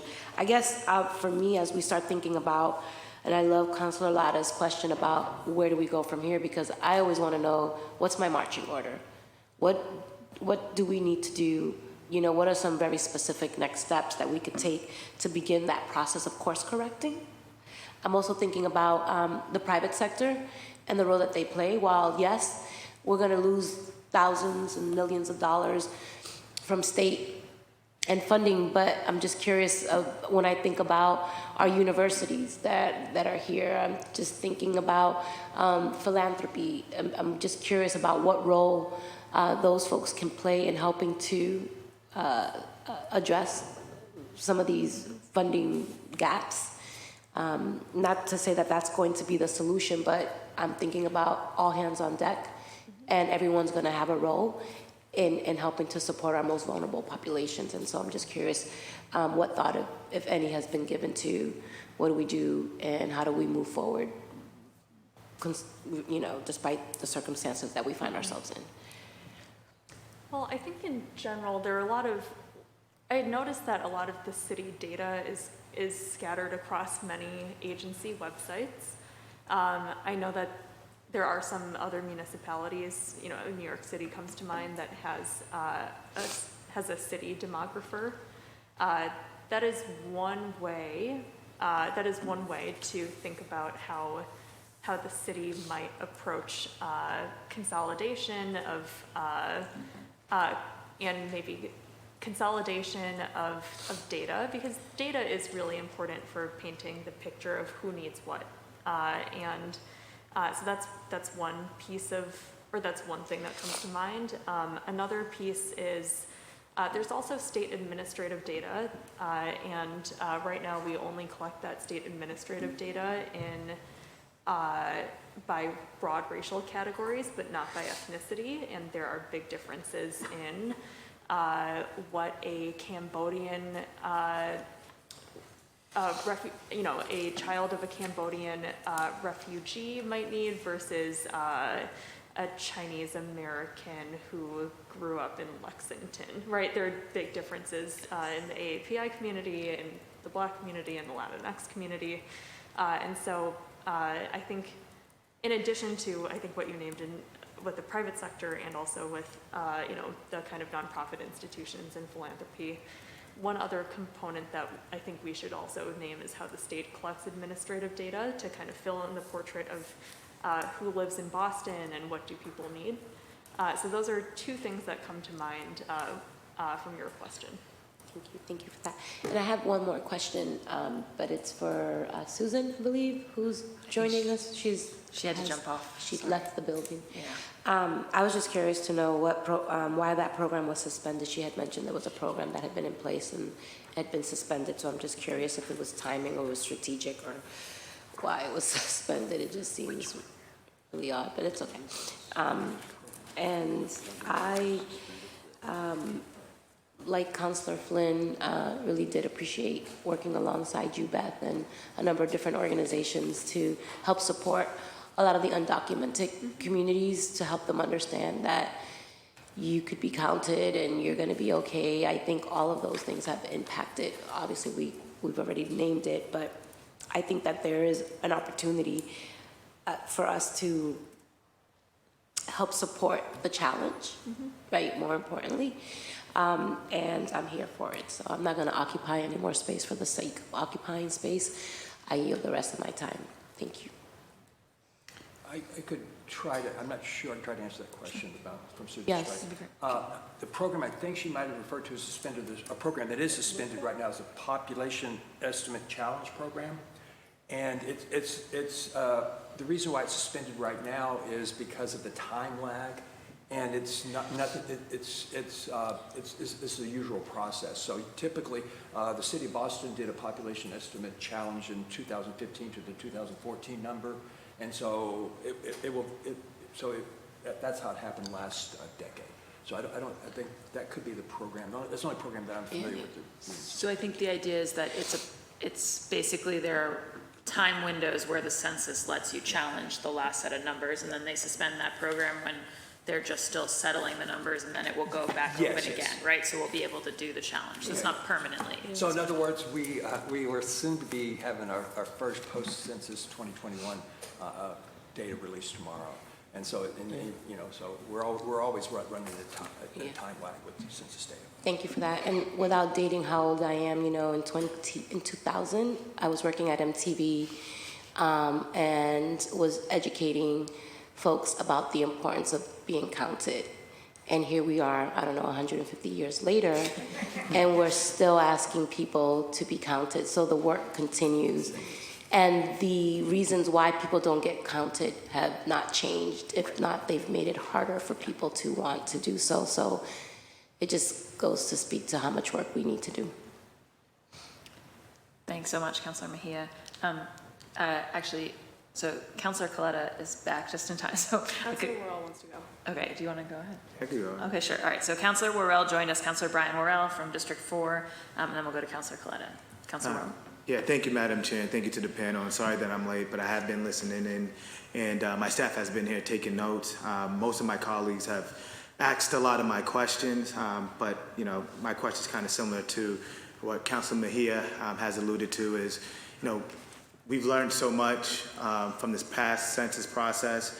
What can we do as a city to educate, to be more proactive as a council, to make sure that we're not losing out on these resources that are much needed here in the city of Boston. So what are some best practices, looking forward that we can implement here in the city of Boston? Is it, getting someone else on MTV to advocate for us to, get the count out, or, what is it more that we can do? No, I think that the other important question, and I think that is probably applied to low-income communities, but for sure for immigrant community, is not during the census, but now, is to educate people of the relationship between the census and their lives. Mm-hmm. I don't think that is clear how that will impact the school where your child go and SNAP, and I think that will make it for a 2030 better census, because I think that connection is not obvious for folks that this has an impact on their lives. Mm-hmm. And then I think in general, the kind of year-round civic engagement and outreach that I know so many of you do on city council for every election, not during elections, and more as part of the kind of civic fabric that will make the next census work. Thank you. You look like There's a technical comment also that's maybe a little bit too technical, but in 2015, the Census Bureau did research to do a better way to ask this race and ethnicity question. It's called One Question. And because many Latinos will say, I already answered the question when I said Latino or non-Latino, right? And then why am I being asked a second question? It's not just true for the Hispanic Latino population, it's also true for the North African Middle East population. And the Census Bureau was going to ask one question. Everyone answered one question, you would identify this category, so this two-step process. The census was overridden. So census researcher says this is the best way to do away with this large numbers of some other race category, to get a bit more accurate, and it was overridden by the Office of Management and Budget, which was a part of the Trump administration. And so there's a political component to the census, and to keep the political component of the census exposed, I think is very, very important. Thank you for that. No further questions. Thank you so much, Councilor Worrell. Councilor Gabriela Coletta. I was about to say good morning, but I guess in 2 minutes, good afternoon, everybody. Thank you all so much for your work on this. It's great to see you, Alvaro. And Beth, thank you so much for being here. And I'm so sorry, I have been listening, but I didn't get your name because I was late. No problem, Phil Granberry. Phil, thank you so much for being here. I don't necessarily have any questions. I have been listening in. My staff has been here taking notes, but I think we're here talking about correcting the census count and how there was a severe undercount of college students and immigrant populations, something that we're feeling in East Boston, right? And we're all going to feel the impacts of this for the next 10 years. And leaving $51 million on the table, did I get that right? Potentially because of the undercount is devastating. But I think for me, I have a comment to those listening in 8 years from now about how we can do this better. And I so appreciate Councilor Worrell's question. And it does come down to city investment and resources into our own efforts. The person who was in charge of all of this, again, putting respect on his name, he did this all by himself on behalf of the city of Boston. And he was given $100,000 to play with. And $90,000 of that went to community-based organizations, which is great. And you all did, including Mass Voter Table, you did what you could with that $5,000, which left him $10,000 for outreach materials, marketing materials. We didn't get on radio.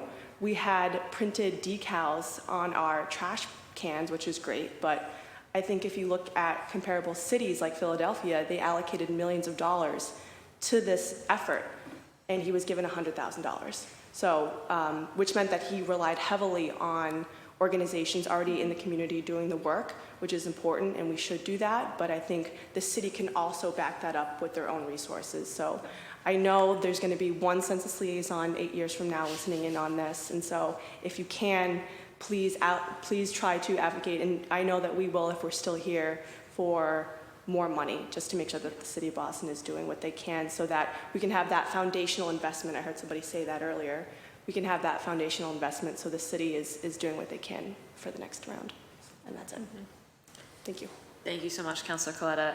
I'll be brief, and then I want to bring our second panel up. But I just wanted to also echo, thanks to Beth for all the work on that. My office was excited to be part of that effort, and I'm grateful to all the constituents who called other constituents. We did quite a lot of phone banking. In my experience, the other piece that hasn't come up so much is that it seems to be harder to get self-response and civic activation in our kind of new tall buildings in a lot of cases. I have a bunch of those in my district, specifically the Fenway and West End parts of the district. And it's just because of the way in which those buildings are enclosed. I don't know, my experience has been that both on the voting side and on the census outreach side that we had a real challenge there, and then it didn't help when a bunch of people fled the city during COVID. And I guess the questions that I have, well, one question is just whether anybody here knows, and I'm not sure if you are the right people, kind of what went wrong with our university partners in the group quarter accounts, because it seems to me like the universities could have checked their own group quarter accounts against the data that they were providing to us in the city in the annual census. And as someone who represents a lot of the universities, I will just say that I was reassured over and over again that people were on top of the group quarter accounts and that they were definitely getting them right, Counselor. And so it's just, I want to flag, that's not a time, couldn't get this to work and now it's too loud. Yeah, so I'm curious if anyone knows kind of what went wrong there and how to follow up with our university partners, because my impression is that the government federal government directly liaises with them on that front. And then so if you, Beth, know or anybody knows, and then Alvaro, my question for you on the kind of going forward is, I wonder what can we do at least internally at the city to kind of keep our own parallel adjusted ACS, right, that people can consult. Because I think if my office or any counselor's office or any department is just sort of looking for population information, we're all going to go to Google the same way everyone else does. But it seems to me like regardless of what we can convince our state and federal partners to do, if we, the city, were kind of very intentional about keeping and also having easily accessible kind of our alternate projections, I think that a big piece of whether departments use them will be whether that's kind of easy to grasp. And I'm thinking about, even the affirmatively furthering fair housing report generating website that we all worked on a year or two back is built off of the last ACS, right? So at some point it's that needs to get updated, and what do we update as the base data there? And so I'm sort of curious what policies and proactive steps you think we can take even just at the city level to make that what people find when they're trying to structure things? So those are my two questions. We are going to put field to work, 16 hours, adjusting to do it, all that. I mean, we are going to try to adjust it as much as we can. As I said, when we get to the neighborhood, it will be harder and harder. And maybe with the new ACS, we can get the characteristics of the population and apply to a correct number. So I think that's what we are going to do. We'll take it, some assumptions, but we have to do that. I don't think we can assume. I mean, I think that maybe 15 to 20,000 people, it's a lot of people, and when you put them in a specific geography, it can, any neighborhood of Boston, you are going to change the dynamics of this neighborhood. So we are going to try to allocate as much as we can, and looking at the house and dormitories. But I think it's the next step of our job will be this. Will be started to assuming that the censuses are going to approve it, but that we are right, and then adjust these numbers. Okay. Yeah, no, I think we should all be aware of, and I'm not really looking to double check your work. It's more like, I think if folks like our offices and the departments don't know, then it's sort of all the work you're doing is the tree falling in the forest, right? So I just want to kind of keep us all focused on this. And Beth, did you have any ideas on this group quarters thing? What happened? If I remember correctly, there were two ways that universities could do group quarters. One that was basically sending the list of residents to the Census Bureau, and one that was much more hands-on and enumerating student by student. I think over time, most universities in Massachusetts did switch over to the more hands-off method of sending the student list. I do wonder how much implementation fell through the cracks in April 2020 when every university was moving their entire operation from in-person to online. That's my hunch. I don't think that anyone had any kind of malintent not to follow everything by the T, but to the T, but I just have a sense that, like every institution, there is probably a lot of, and probably even more so than most institutions, there's so much scrambling right when group quarters was supposed to happen, that I am sure that many things that were supposed to happen did not happen. Yeah, no, I think it just again, it sort of raises Councilor Mejia's point about like how can our universities and our institutions be partners to us in kind of putting the pieces back together here, having experienced this loss, and just recognize that we are all in this together, and there were some real impacts from that. Okay, I really want to thank all of you for being here with us today, and I want to welcome up our second panel for some brief presentations and any further councilor questions. So thank you to Alvaro and Phil from the BPDA, to Susan from the Donahue Institute, and to Beth from the Mass Voter Table. And now I'm welcoming to the floor Mr. Tim Reardon, the Director of Data Services for the Metropolitan Area Planning Council, Ms. Susan Wagman, the Research and Kids Count Director from Massachusetts Budget and Policy Center, and Ms. Katie Campbell-Simons from the Massachusetts Census Equity Fund for Drawing Democracy. All right. And have you settled amongst yourself in order, or shall I just? You go. Yeah, go for it. I'll go first because I see my slide up here. Wonderful.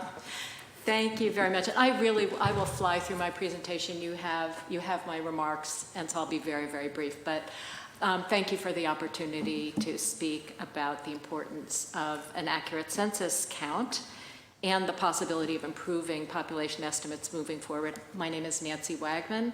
I am the Research and Kids Count Director at the Massachusetts Budget and Policy. You can see that our field of happy researchers up on the slide.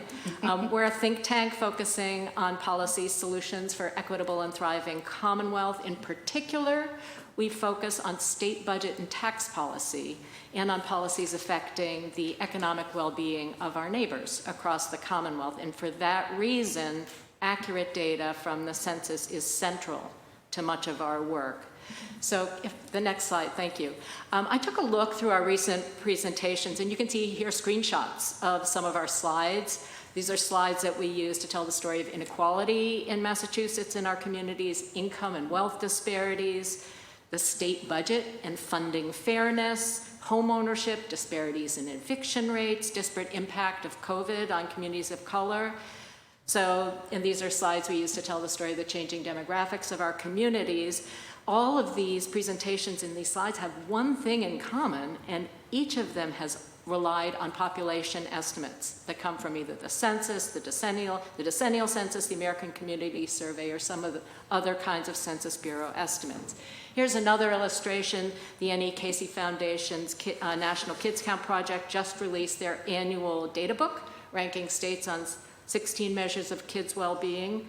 You can have the next slide. The Massachusetts ranked #1 this year. They used 16 measures divided into 4 categories. It's worth noting, for the first time this year, the foundation could not use the most recent single-year American Community Survey data for their rankings because of the disruptions that affected the decennial census, also disrupted the 2020 American Community Survey. We can have the next slide. Look, even so, looking through these results, you can see that 12 of the 16 measures rely on population counts, either from the American Community Survey or from population estimates. Again, accurate data from the Census Bureau is critical for all of us who are researchers, who want to create an accurate picture of our children and our communities.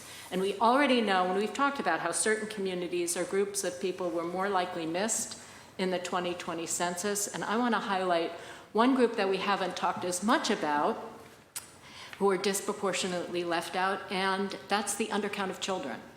It's always been a problem, and it continues to get worse. If I could have the next slide. It looks like there was an undercount of kids of all ages in the 2020 census.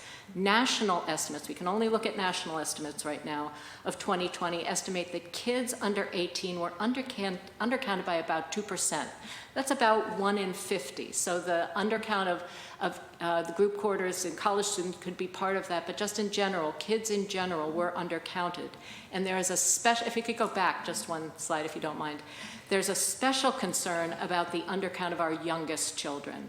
Estimates are that the undercount of kids 0 to 4 was about 5%. That's 1 in 20 little kids being missed. And that's part of this question of who's in the household. Who gets counted? When a household gets counted, are we getting a complete count of all of our littlest kids? So we can move on.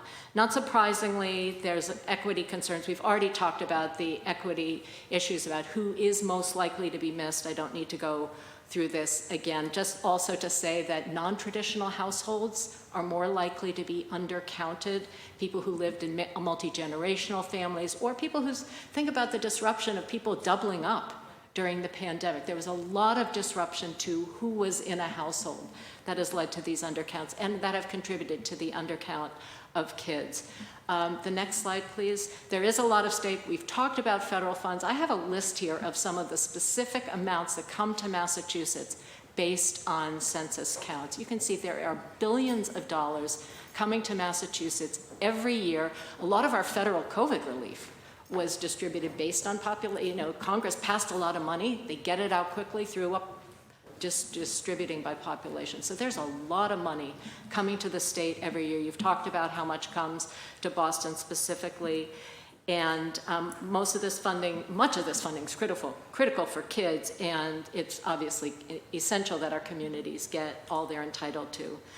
On the next slide, please. If we don't take every opportunity to do what we can to correct our numbers, someone who is missing from the count is missing for 10 years. Remember, for a kid, if a kid is missing from the count, they are missing there for their entire childhood. 10 years is a child's entire childhood.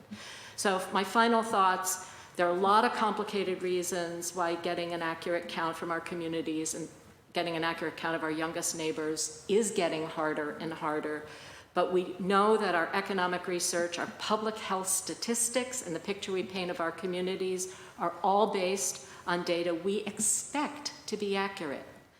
And we also know that billions of dollars that flow to Massachusetts and each of our cities and towns are based on these numbers. There's a lot at stake, and any opportunity that you can take to make sure these numbers are as accurate as possible is important, particularly as we plan for the future of our children, and as we at Mass Budget say, the count counts. Thank you. Thank you so much. Why don't we go next? Sorry, I had the list up in front of me. Do you want to go next? Sure, I'll go. Yeah, thank you. My name is Katie Campbell-Simons, and I'm here today really representing a couple different parts of my life. I'm a lifelong organizer, I'm a Boston resident, I'm a BPS parent, and also have been working for the last 6 years almost now on Census. And I've had the privilege of working with a different group of folks than we've talked about today, but philanthropy. And really am here to share that our philanthropic partners in Boston and across the state are totally in with us and get this issue. They understand why it's so important. They understand the importance of getting out the count. I came on board in 2017 to staff the Mass Census Equity Fund, and then continued on through redistricting with the Drawing Democracy Coalition and Drawing Democracy Fund, working very closely both with Nancy and with Beth and other community groups. These folks, these philanthropic partners really see the importance of getting out the count. They understand that this is not a public-private separate issue. This is something that we can work on together. So I just wanted to mention some of the key partners in Boston, the Boston Foundation and the Heims Family Foundation, Access Strategies Fund. They have all, Miller Family Foundation, they have all come in full force, understanding why this is so important. And from 2017 to really recently, we've raised and allocated a little over $2 million, mostly to community organizations across the state to work on getting out the count and then addressing the redistricting process. And I am truly amazed every day on how much of our lives is impacted by the census. I just, we talked a lot, Nancy and Beth and the folks from the city have all shared all these different numbers, and it still blows my mind. And I'm so happy that a lot of philanthropy gets this.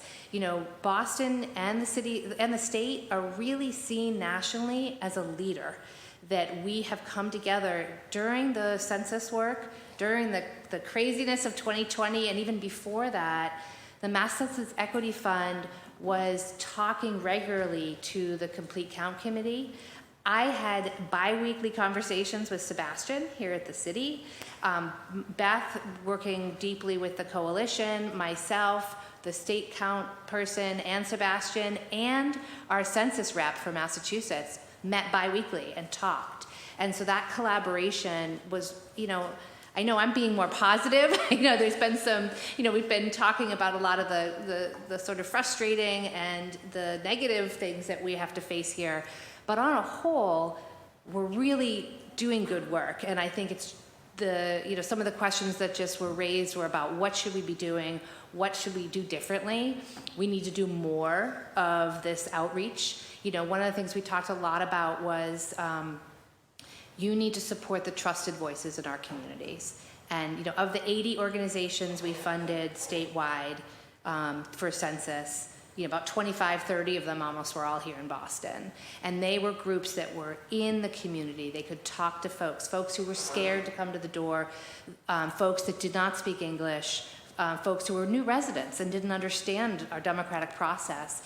They need those folks. They need that community. And philanthropy, I'm really happy. We had actually 16 funders statewide, but there were about 6 core groups here in Boston that all stepped up significantly.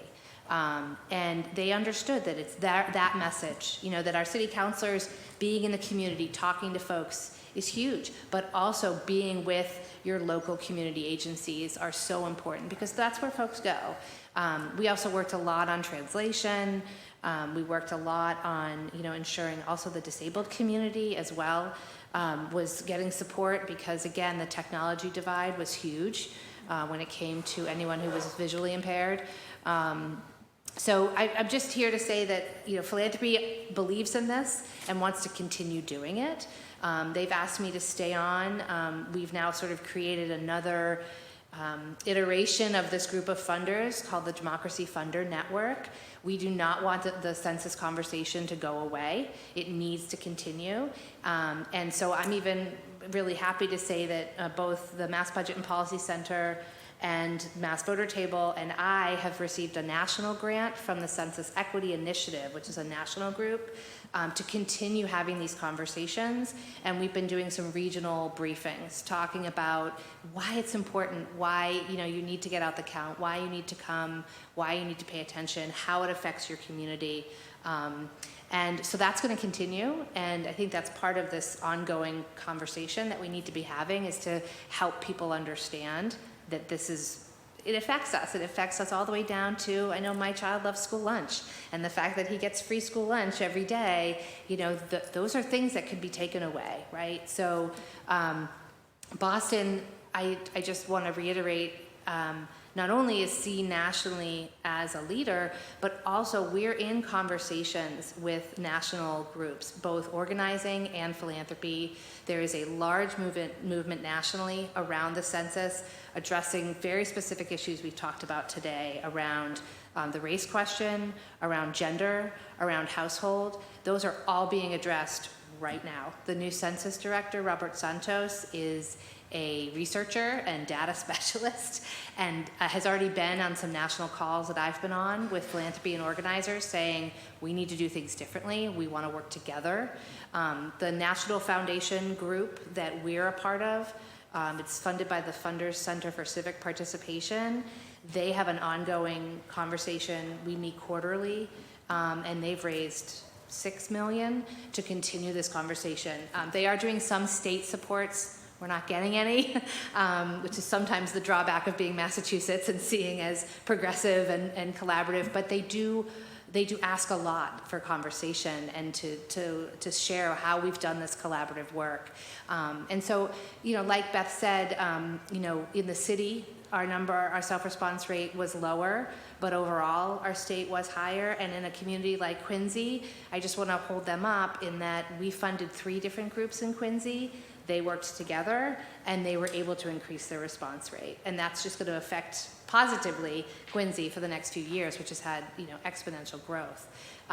So I just want to say on behalf of the foundation community in the city that they are here, they are not leaving, they really care about this issue, they want to work more with the city, they want to work more with community groups and agencies, and we don't see this conversation going away. We want to keep having it, and it's exciting. And I just want to say that even though we've seen, we've had these challenges that we've faced, a lot of really good work also happened, and we want to keep that growth. We want to keep that happening, and these philanthropic partners are here and really want to continue the work. And I plan to share with Wayne, I'll send we have a final report from the Mass Census Equity Fund and the Drawing Democracy Fund about redistricting and getting out the count, and it might be informative for all of you to see that as well. So thank you so much for having this today. Thank you. Yeah, it would be great if you'd share that with the committee. Yeah. Tim Reardon. Great.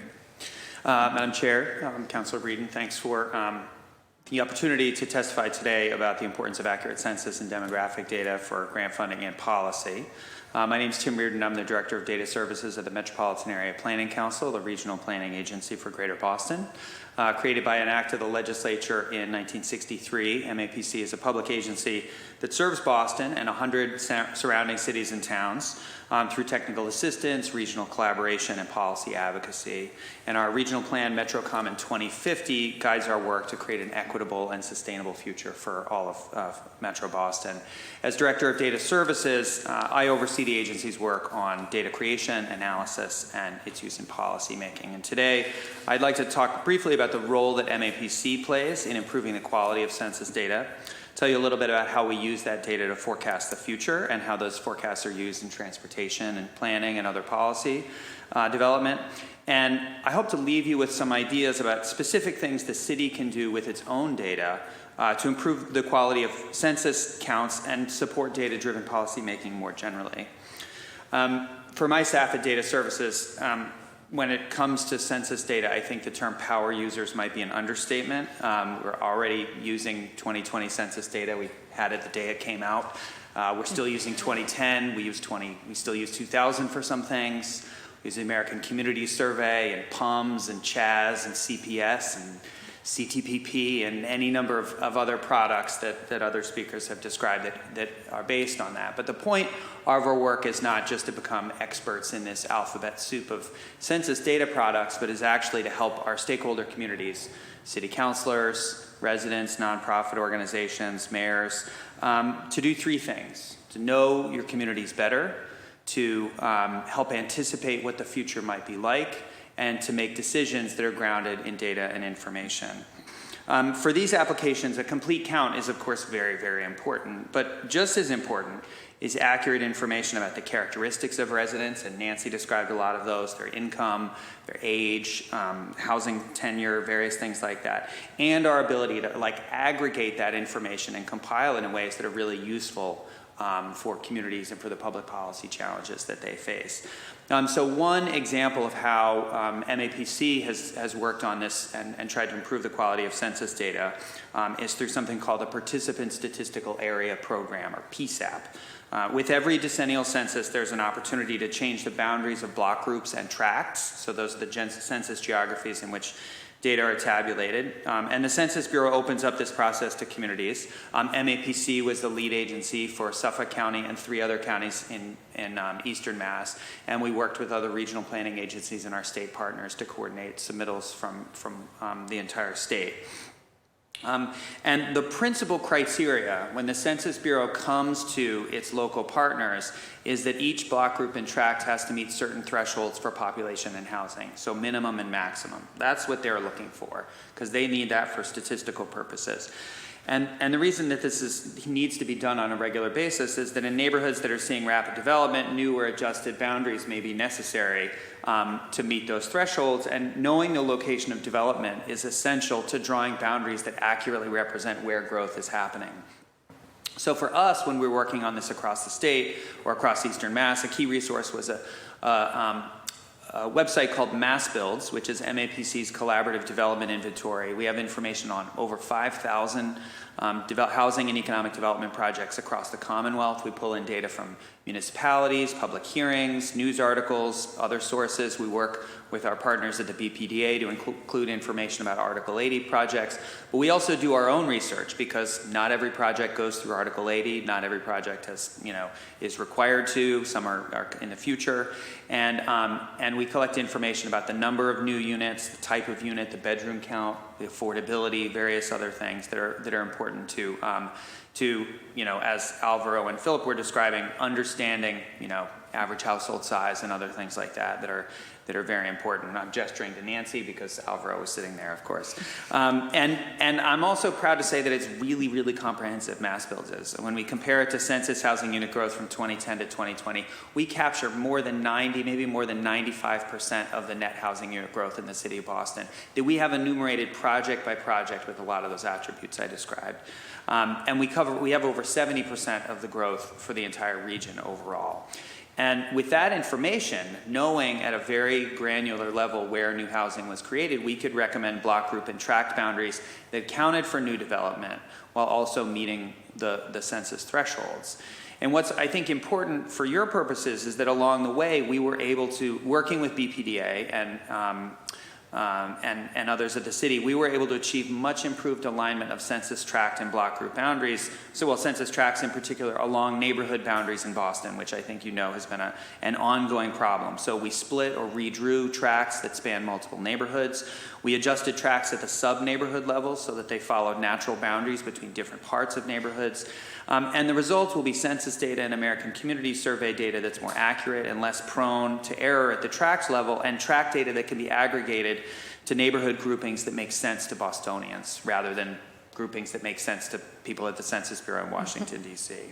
And all of this was possible because we had strong justification for our proposed changes in the form of MassBuilds. And so that makes it a really, really important resource for us. But it has other applications too. Not only does it include information about development that's happened, but it also includes information about developments that are in the permitting stages, under construction, or simply just sort of an idea that somebody's floated. And this information is important when it comes to that second big category of work that I described, which is helping communities anticipate the future. One of data services' principal responsibilities is to prepare detailed socioeconomic projections. That's at the municipal level and all the way down to neighborhoods and sub-neighborhood levels. It's used for a lot of purposes, but most notably for transportation modeling and planning. So when you hear about forecasts of transit ridership, traffic volume, transportation emissions, and so forth that are produced by MassDOT or the Boston MPO, all of those require assumptions about the characteristics and locations of future people, future housing units, and future jobs. And MAPC produces those assumptions for what's called the Long Range Transportation Plan, which is adopted every 4 years. And those projections become the basis for modeling transportation impacts such as major projects such as I-90 interchange in Alston or Suffolk Downs, or policies such as congestion pricing or MBTA fares. And soon, I'm glad to say, we'll have population, housing, and job projections out to the year 2050, and we'll be sharing those with the city for review. But mass builds then becomes a really important component of that because we know where projects are proposed, and so our model can account for new homes and economic development that's in the pipeline but hasn't been built yet. And just as important as knowing about the future, it's also important to know what's on the ground already. And of course, we use all that American Community Survey and census data to provide accurate information about the existing population. We hope it's accurate. But when we're trying to determine where future population is going to go, we also need to know about the built environment, about the square footage, the value, the age, the height, and the condition of existing buildings. And all of these are important factors in estimating where new development might occur. And to meet this need, MAPC compiled what we call the Massachusetts Land Parcel Database, which pulls in information from every city and town's assessor and parcel data and stitches them together into a mosaic that covers all 351 cities and towns, including Boston, into a statewide mosaic.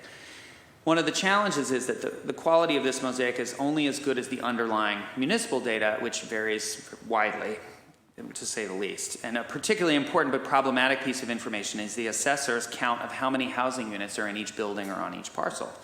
And often unit counts are inconsistent with the property type code. The unit count was totally implausible. And in many cases, and unfortunately this is all too common in Boston, the number of units reported for the building was simply 0. Even when we know it's a 100-unit apartment building from other sources, it simply doesn't exist in the assessor data. So as a result, we had to estimate a lot of unit counts on our own, and we pulled in a lot of other resources. And I think we've done a good job at that, but of course it would be preferable to have the municipal assessor record be highly accurate in the first place. And that high-quality parcel data is great for anticipating the future, and it can also be used today for understanding the impacts of different policies. Detailed ownership information can identify patterns of speculation and extraction from certain communities. If the valuations are accurate, they can be used to assess the feasibility of policies such as inclusionary zoning. And of course, if the units are documented and accurate in parcel data, it provides another quiver in the city's, another arrow in the city's quiver when they go to challenge inaccurate census data. So obviously, we've come a little far afield from sort of census and the 2020 numbers here, but I hope what I'm trying to do here is illustrate how data resources such as mass builds and the land parcel database improve our ability to know the region's communities and the city's neighborhoods, to anticipate the future and inform decision making, and to highlight that the accuracy and utility of census data and all the other things that we use demographic data for doesn't just depend on complete count efforts and the way the survey is structured, and Census Bureau outreach and the challenge process. It depends and benefits from good information about land use and development activity, information that cities and towns and Boston are in the best position to provide. So as a result, and this is kind of, unfortunately, in response to Councilor Lara and Councilor Mejia's questions, the advice I would leave with this committee is to consider the following questions, which is, what is the City of Boston doing to create a comprehensive and transparent inventory of development, past, present, and future? And what is the city doing to ensure the information about each and every parcel, whether it's tax-paying or not, is accurate and up to date? With this information in hand, we feel the city will be well positioned to improve the accuracy of future censuses, enhance the utility of census data we get, produce better forecasts, and make informed decisions about policy. And on behalf of MAPC, I look forward to working with you on these important endeavors. Great. Thank you so much, Tim. Thank you to all three of you. And now I'll go to colleagues for questions. Councillor Braden. Thank you. I really appreciate all of your comments. I particularly appreciate Nancy's highlighting the undercount of children.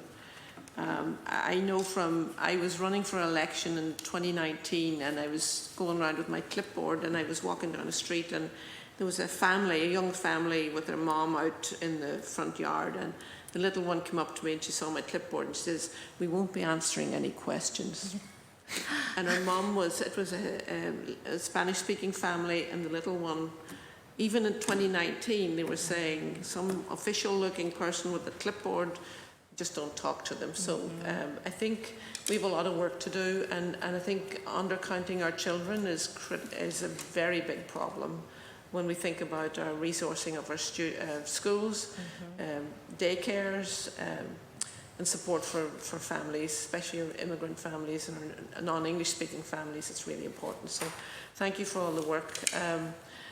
I don't really have any particular questions. I think I take your advisement on how we can as a city use all the resources that are available in partnership with philanthropy and MAPC and everyone working in this space to try and ensure that we not only lay the do the groundwork for the next census in 10 years' time, but also try and do some rehabilitation or some repair of the deficiencies of this past census. So I really want to thank you for all your work. I think we've got a lot to do, but I'm more hopeful going forward than I was when I started this conversation this morning. So thank you. Okay. May I make a comment, sort of just jumping off of what Tim just said in regards to the undercount of young children? Because one of the ways they estimate or they analyze the census count and try to think about whether young children have been counted accurately or not is they look at vital statistics data for the past year, the next year, because we do know that our public health data about child births is actually pretty accurate. And so Tim was mentioning other administrative data resources. That's just something to think about when we're trying to think about, I always think about the undercount of young kids. You think about how many kindergarten classrooms are you going to need in the next couple of years. And if you're counting on census data that may have a significant undercount, that's tricky, right? But we can look to other data sources as well. So I just wanted to mention that when you're thinking about young kids. And for me, as a councillor for representing Alston-Brighton, which is going to see a huge amount of development, has seen a lot of development, is going to see much more. And we are I get so excited when I see young families in the neighbourhood because everybody says we don't have families. I'm going, yeah, we have families. I see them, But it's really getting a handle on what will that population look like in 10 years' time, and are we, given the shortage of publicly owned land in Alston-Brighton, are we being mindful about what the needs of that community will be in 10 years' time for schools and support and family-friendly facilities. I think our conversation about affirmatively furthering fair housing puts the needs of families front and centre and say we can't discriminate, we can't just build certain types of housing that will make it hard for families to be housed in our city.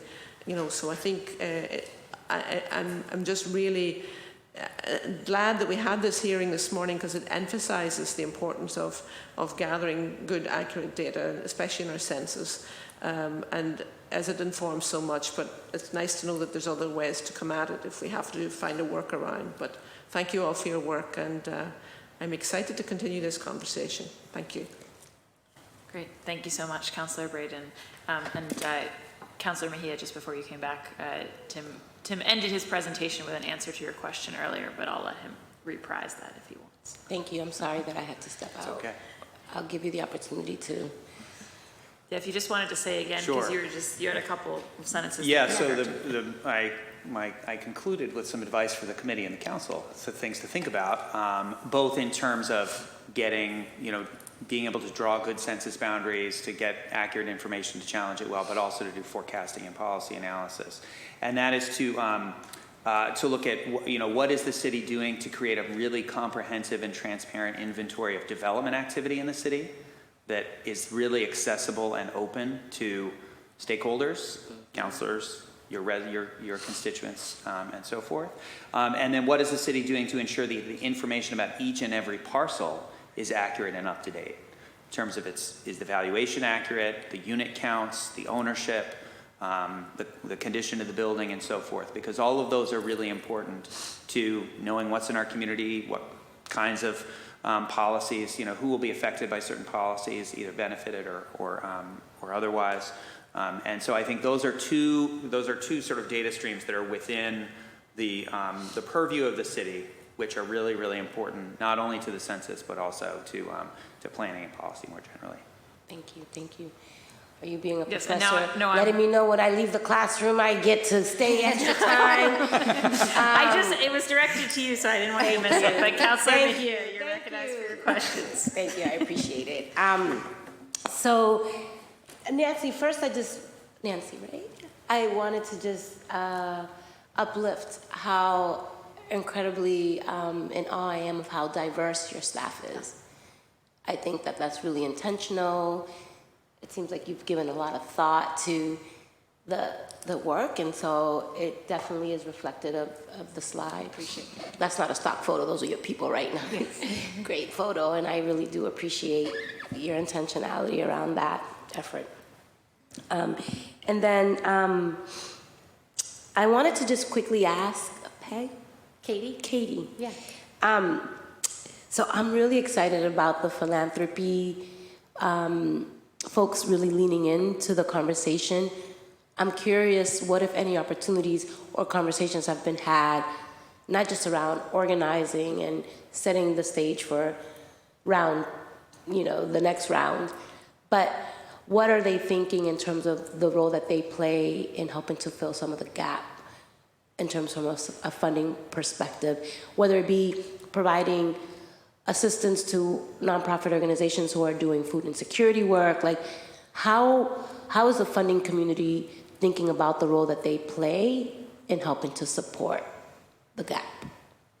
So I think there's a couple different pieces. The collaborative work that's been going on for the last couple of years, these funders fund lots of different pieces, but what I've been working with them on specifically is supporting ongoing civic engagement work to ensure that organizations like Mass Voter Table and Mass Vote and Neighbors United for East Boston and CPA, that they can continue to work within their community to educate folks, to lift them up.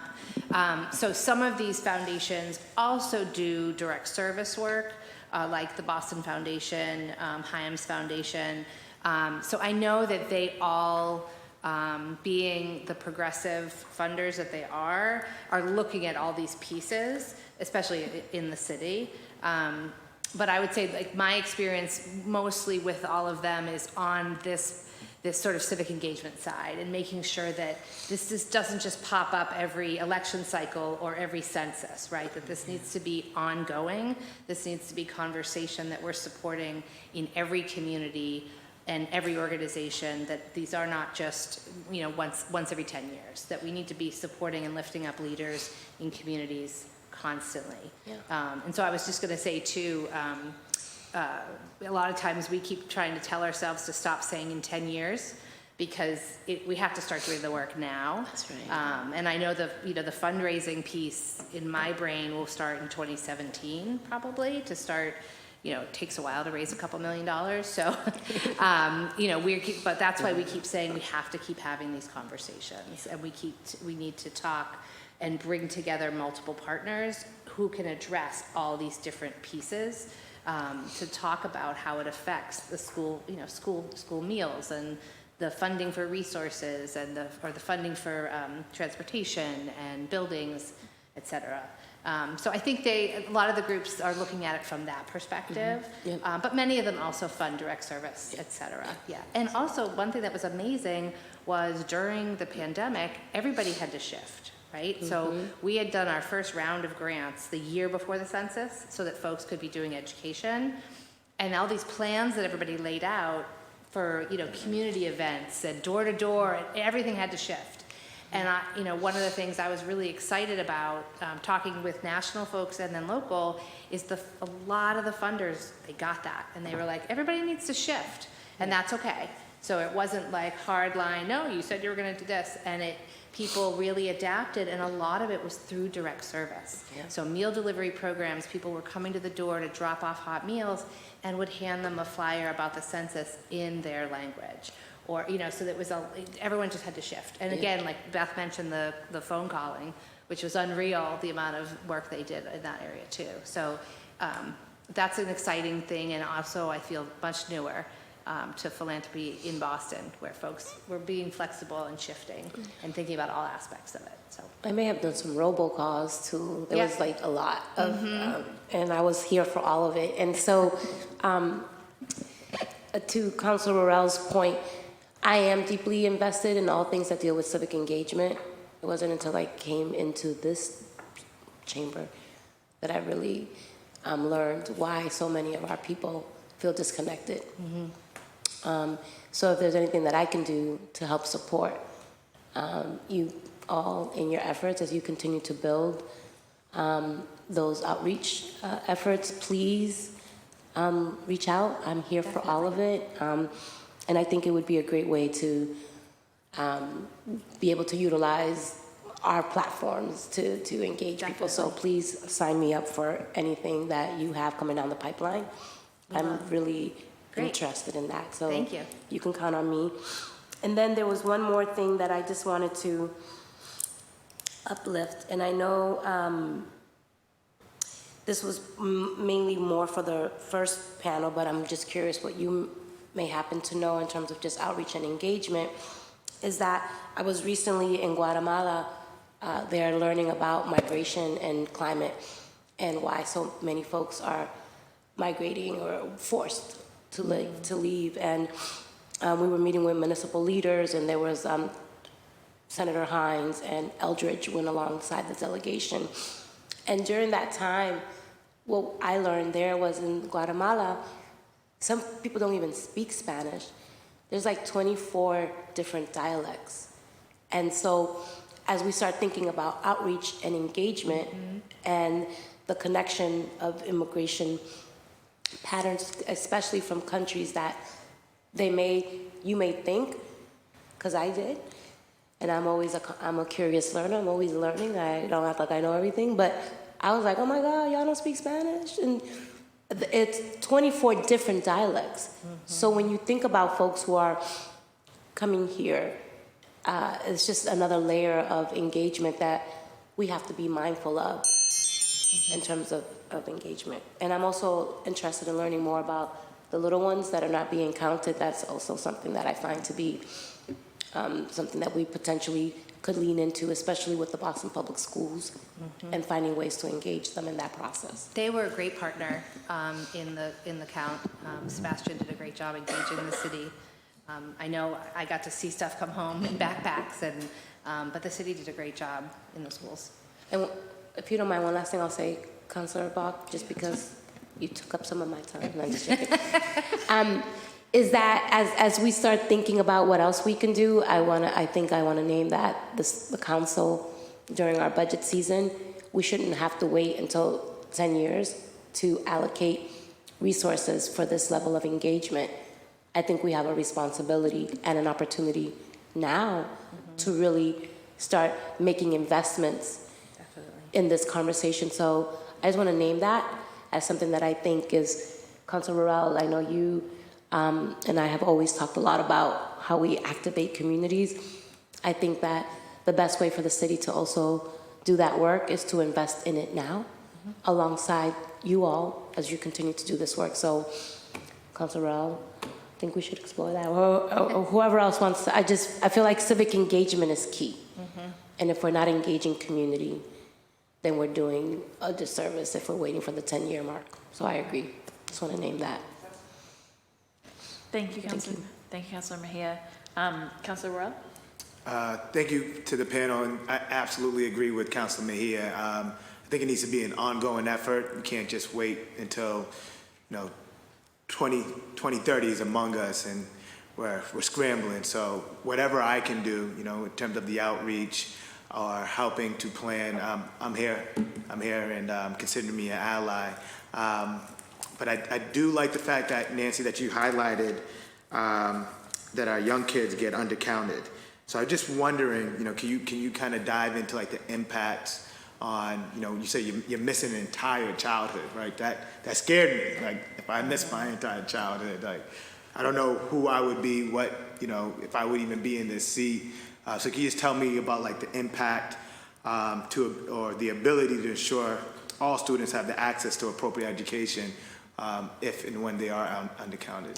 Yeah, sure. Thanks for the question. So, I mean, there are lots of reasons why little ones don't get missed. You know, of course, kids aren't filling out the forms themselves. It's their parents who are filling out the forms. So the question is, why might a grown-up choose not to include a little one on a census form? Sometimes they don't realize, they say, oh, they don't care about the babies. You know, my kid's not even in school yet.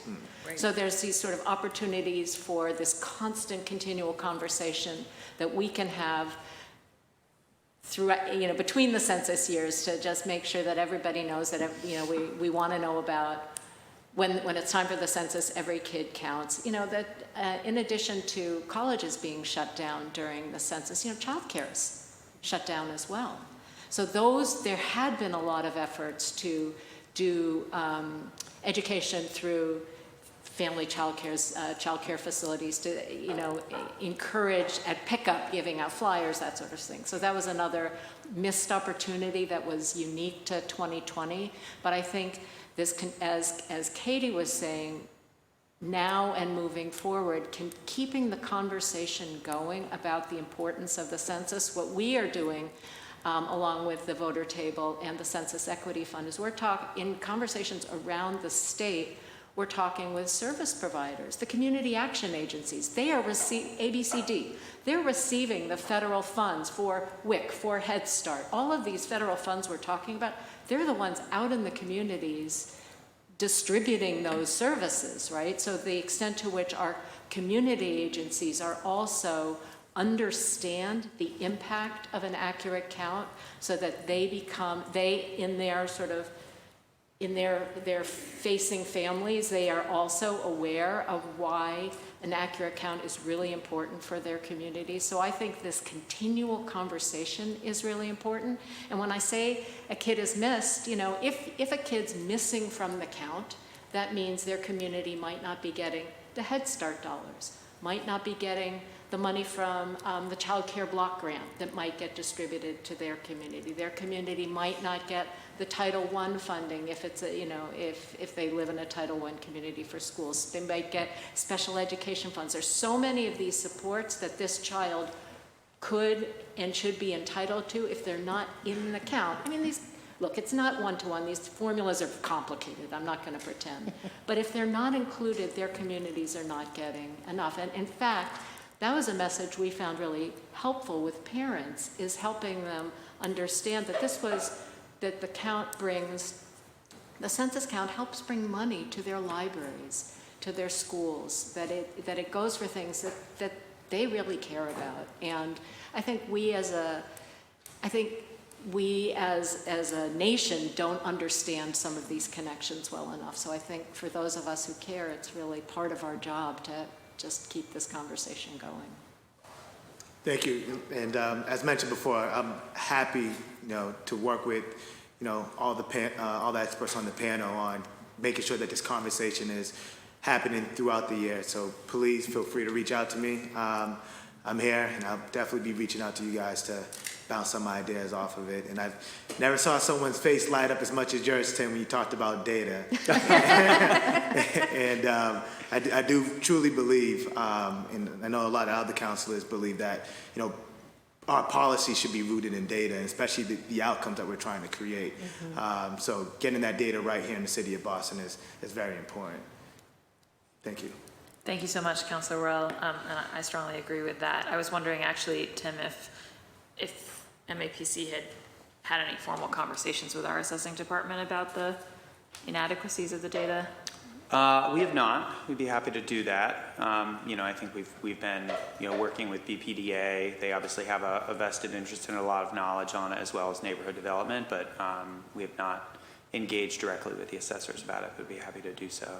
Yeah, it just seems to me like that's something that we all, and again, that we could facilitate. I mean, it chimes with, we've had several properties in my district recently that for various reasons, residents have taken an interest in and then have found that the assessing data does not reflect the reality on site. So I think it would be good to understand what that problem is at a systems level and try to address it. Especially because it's sort of very helpful for this gut check, right? About like, who did we actually manage to reach in this process? And I guess just a question for all of you on that kind of data front. I mean, the whole reason that we can even talk about self-response percentages and undercounts is because we have all of this administrative data that tells us how many people we think really are there, right? And so the great irony is because the Constitution says that we're going to make a count, we have to literally count the people, even though we have all these data-based ways to sort of know who's there. But then ironically, we miss more people physically counting them than we do in the administrative stuff by and large. Although there's also populations, as we know, for instance, like often in officially subsidized affordable housing, there will be people living in units who are not listed in the formal administrative data. So there are definitely some places it goes the other way. But I just wonder if you think, because somebody mentioned the new census director, whether you think there's any openness to putting more of these like data-based, at least like guardrails and checks like into the system at the census level. Like I would want the census to be going, sure seems like the vital statistics data for like the city of Boston suggests we're getting a real undercount of kids, and like have some kind of their own guardrails instead of us all just chasing them with these alternate data sets. So is there any sense of openness there? My understanding is, I mean, they do that collaborative piece with Luca already, right? Where they rely on our state data to check all the addresses. And I mean, Luca's the physical building. Luca is the, inventory. Right. There's so many. There's Luca, and then what's the other? I'm blanking on the other one. There's two different address processes, but they rely on state data, they rely on other sources, and in fact, during the census, they do rely on some other data to fulfill areas where they're not getting the information they're looking for. My feeling from Santos in the meeting I was just in recently with him is that they are open to looking at new ways to collaborate and use information. He's a data person and researcher, so they haven't made any specific pronouncements yet, but they are, I mean, I get almost daily emails from the Census Bureau, and they're making a lot of changes.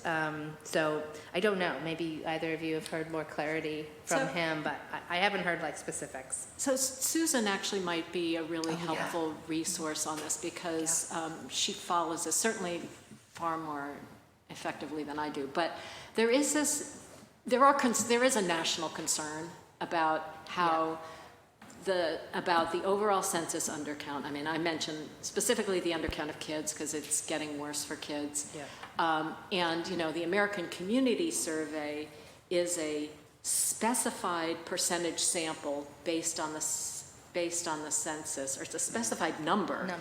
And that becomes a smaller and smaller percentage of our total population. So the American Community Survey, it starts to have bigger and bigger kind of margins of error as the population it's estimating to. So there are concerns about this, I think, in the demography community, and people are trying to figure things out. They're talking about this blended base, which would combine.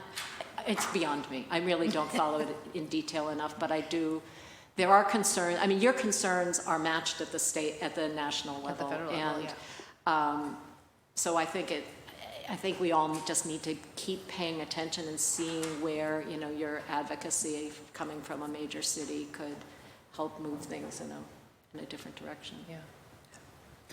I think I don't have any particular insight on the sort of some of the questions about sort of the accuracy of the counts in terms of using other data. I will say I think for us the big kind of advocacy effort that we're involved in and partner with regard to census data processes actually has to do with the way that the census is dealing with privacy and the responsibility not to disclose personal information. And this is a complicated topic and one that I probably shouldn't bring up at 12:55. But the census is introducing new measures in 2020 to protect, for disclosure avoidance, to protect anybody from divining any information about an individual from census results. And to be blunt about it, most of us in the user community feel that the rationale is overblown and that the method that the Census Bureau has chosen is going to really degrade the quality of both census data and potentially American Community Survey data. Because they're basically going to be just kind of changing the data in a way so that you can't find individuals. Yeah, they're blurring it out. And kind of blurring it, but that is going to have profound and disproportionate impact on smaller geographies, on smaller populations within a geography. There's going to be just there's going to be less information available, sort of less like cross tabulations. And to me, that's actually kind of the biggest, because this will all affect how the Census Bureau tabulates the results from 2020 and the results of forthcoming American Community Surveys. And so to us, like, that's actually that's our focus of census advocacy right now, is pushing them to try to do disclosure and avoidance in a way that's not so damaging to the utility of the data. And I'd be happy to talk with you about, what the city might do or how you might partner on some of that outreach. And, I do think it's probably time to engage our congressional delegation in this as well, given the timing and the number of decisions that need to be made at the Census Bureau. Yeah, it seems like at the micro, like census block level, it makes the data almost unusable in some It's instances. almost unusable, Yeah, which is like, as we all know on the council, there can be kind of like micro communities that you really want to understand when you're trying to help support them, and so it's frustrating not to be able to drill down at that level. And I think obviously, to me also the question that's also highlighted in the mayor's letter and that was mentioned here before about sort of the outdated way of sort of asking separately about Hispanic Latino identity just seems to be like, I think it's great for us to be able to capture the fact that we do have like a growing multiracial population in the city of Boston and in America, but when the way that you do that obscures like the detail about that community and sort of turns everything, instead of being really specific, turns everything into like, oh, people are other in this other box.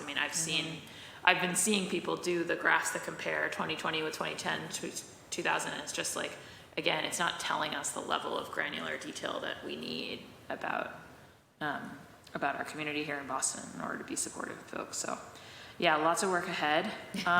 Thank you all. Thank you for both panels, to Tim and Nancy and Katie. And also I just want to shout out Alvaro and Phil from BPDA for hanging out with us for the whole duration of this 3-hour hearing. And thanks Susan and all the counselors. I don't see any public testimony signups in person. Oh, there is. Do we have one? Public testimony? No, anything on Zoom. Okay, so then it sounds like we have one in person. So, if it just... Yep, that's fine. Just give me a second to read that into the record. Thank you. All right, here we go. All right, we've got Melissa S., a former census taker. You're recognized for public testimony. You can go to either of these mics, and Megan will turn it on. Awesome. I'm going to make this quick because I need to go to Dunkin' Donuts. My name is Melissa. I want to start by expressing my immense gratitude to Councilor Liz Braden for filing this hearing order, and I'd like to congratulate her on her recent move to chair of the redistricting committee.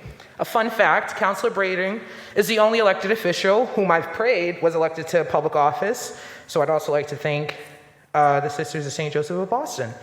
In a manifold sense, Boston is truly blessed to have Councilor Braden work tirelessly on this redistricting process, and I also want to commend the work of Councilor Bach on this matter as well. Now, what am I doing here? I worked in person as a census taker during the 2020 COVID pandemic. As required, I want to state that the statements contained in my public testimony here do not represent the United States Census Bureau. My public testimony does represent a proud, born and raised Boston native, Dorchester woman by way of Roxbury and Brighton, who experienced the most significant upward social mobility in my adult life after I was sworn in as a census taker in August 2020.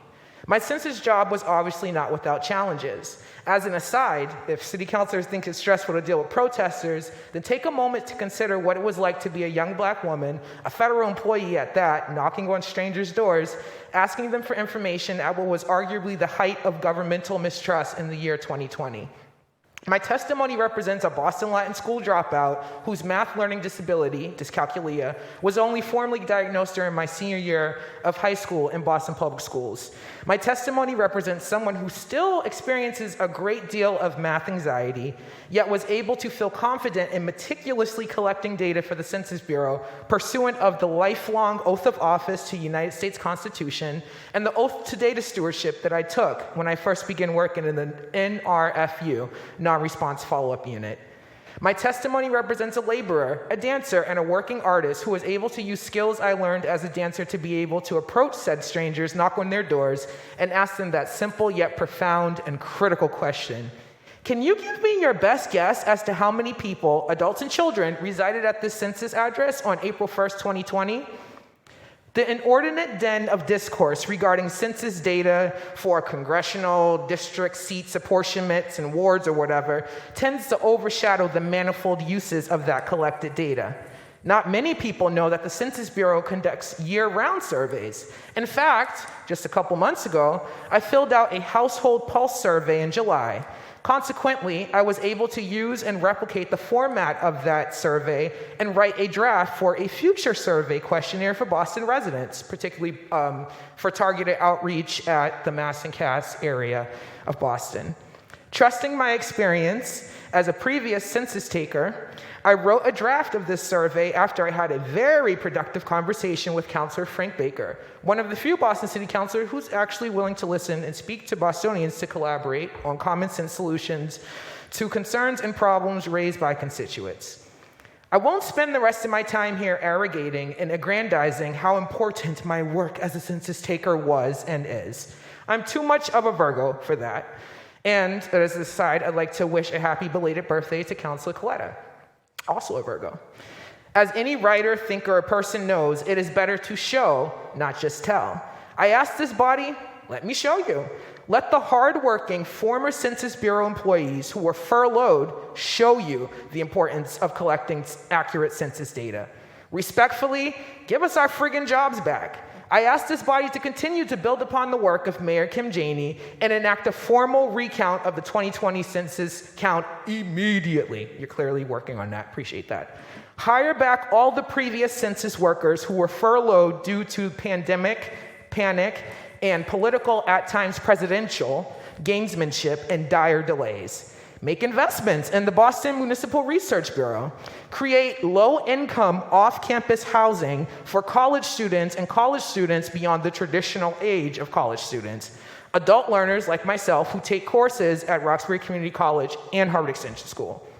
Think outside the box while you make good faith efforts to get an accurate census count. Listen to your constituents and the taxpayers of this great Virgo city of Boston. Boston's birthday is September 7th, 1630, so city's a Virgo. Every single Boston public school student, especially in high school, for example, ought to have a Latin language requirement. The word census comes from Latin. This ought to be an accessible resource for adult learners as well. An accurate census count and good faith constitutional efforts to count each and every person and account for and to each of Boston's dear neighbors will be the manifold benefit and utility for not only 2020, but for years to come.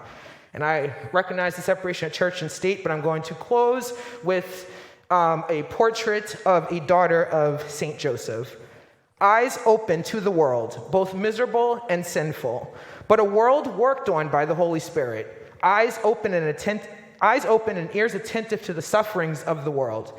Eyes open, ears attentive, and spirit alert. Never settle down. Always in holy disquietude, searching, in order to understand and to divine what God and the dear neighbor await for her today. Now for the body and for the soul, eyes open, ears attentive, spirit alert, sleeves rolled up for ministry, without excluding the more humble, the less pleasing, the less noticeable, and I'll add, people living in tents and alternative housing in Boston, not formal housing. Without excluding the more humble, the less pleasing, the less noticeable. Finally, in her face, the reflection of a virtue proper to our congregation, continual joy of spirit. This is the inner glow of the sister whose life and service of Jesus Christ has been successful. Thank you. Thank you so much, Melissa, for that testimony and for your service in the census in 2020. With that, I think that's all of the public testimony that we've got today. I want to again thank all our panelists, thank my colleagues, and this hearing of the Boston City Council's Committee on City Services and Innovation Technology is adjourned. Thank you all. Thank you. Thank you.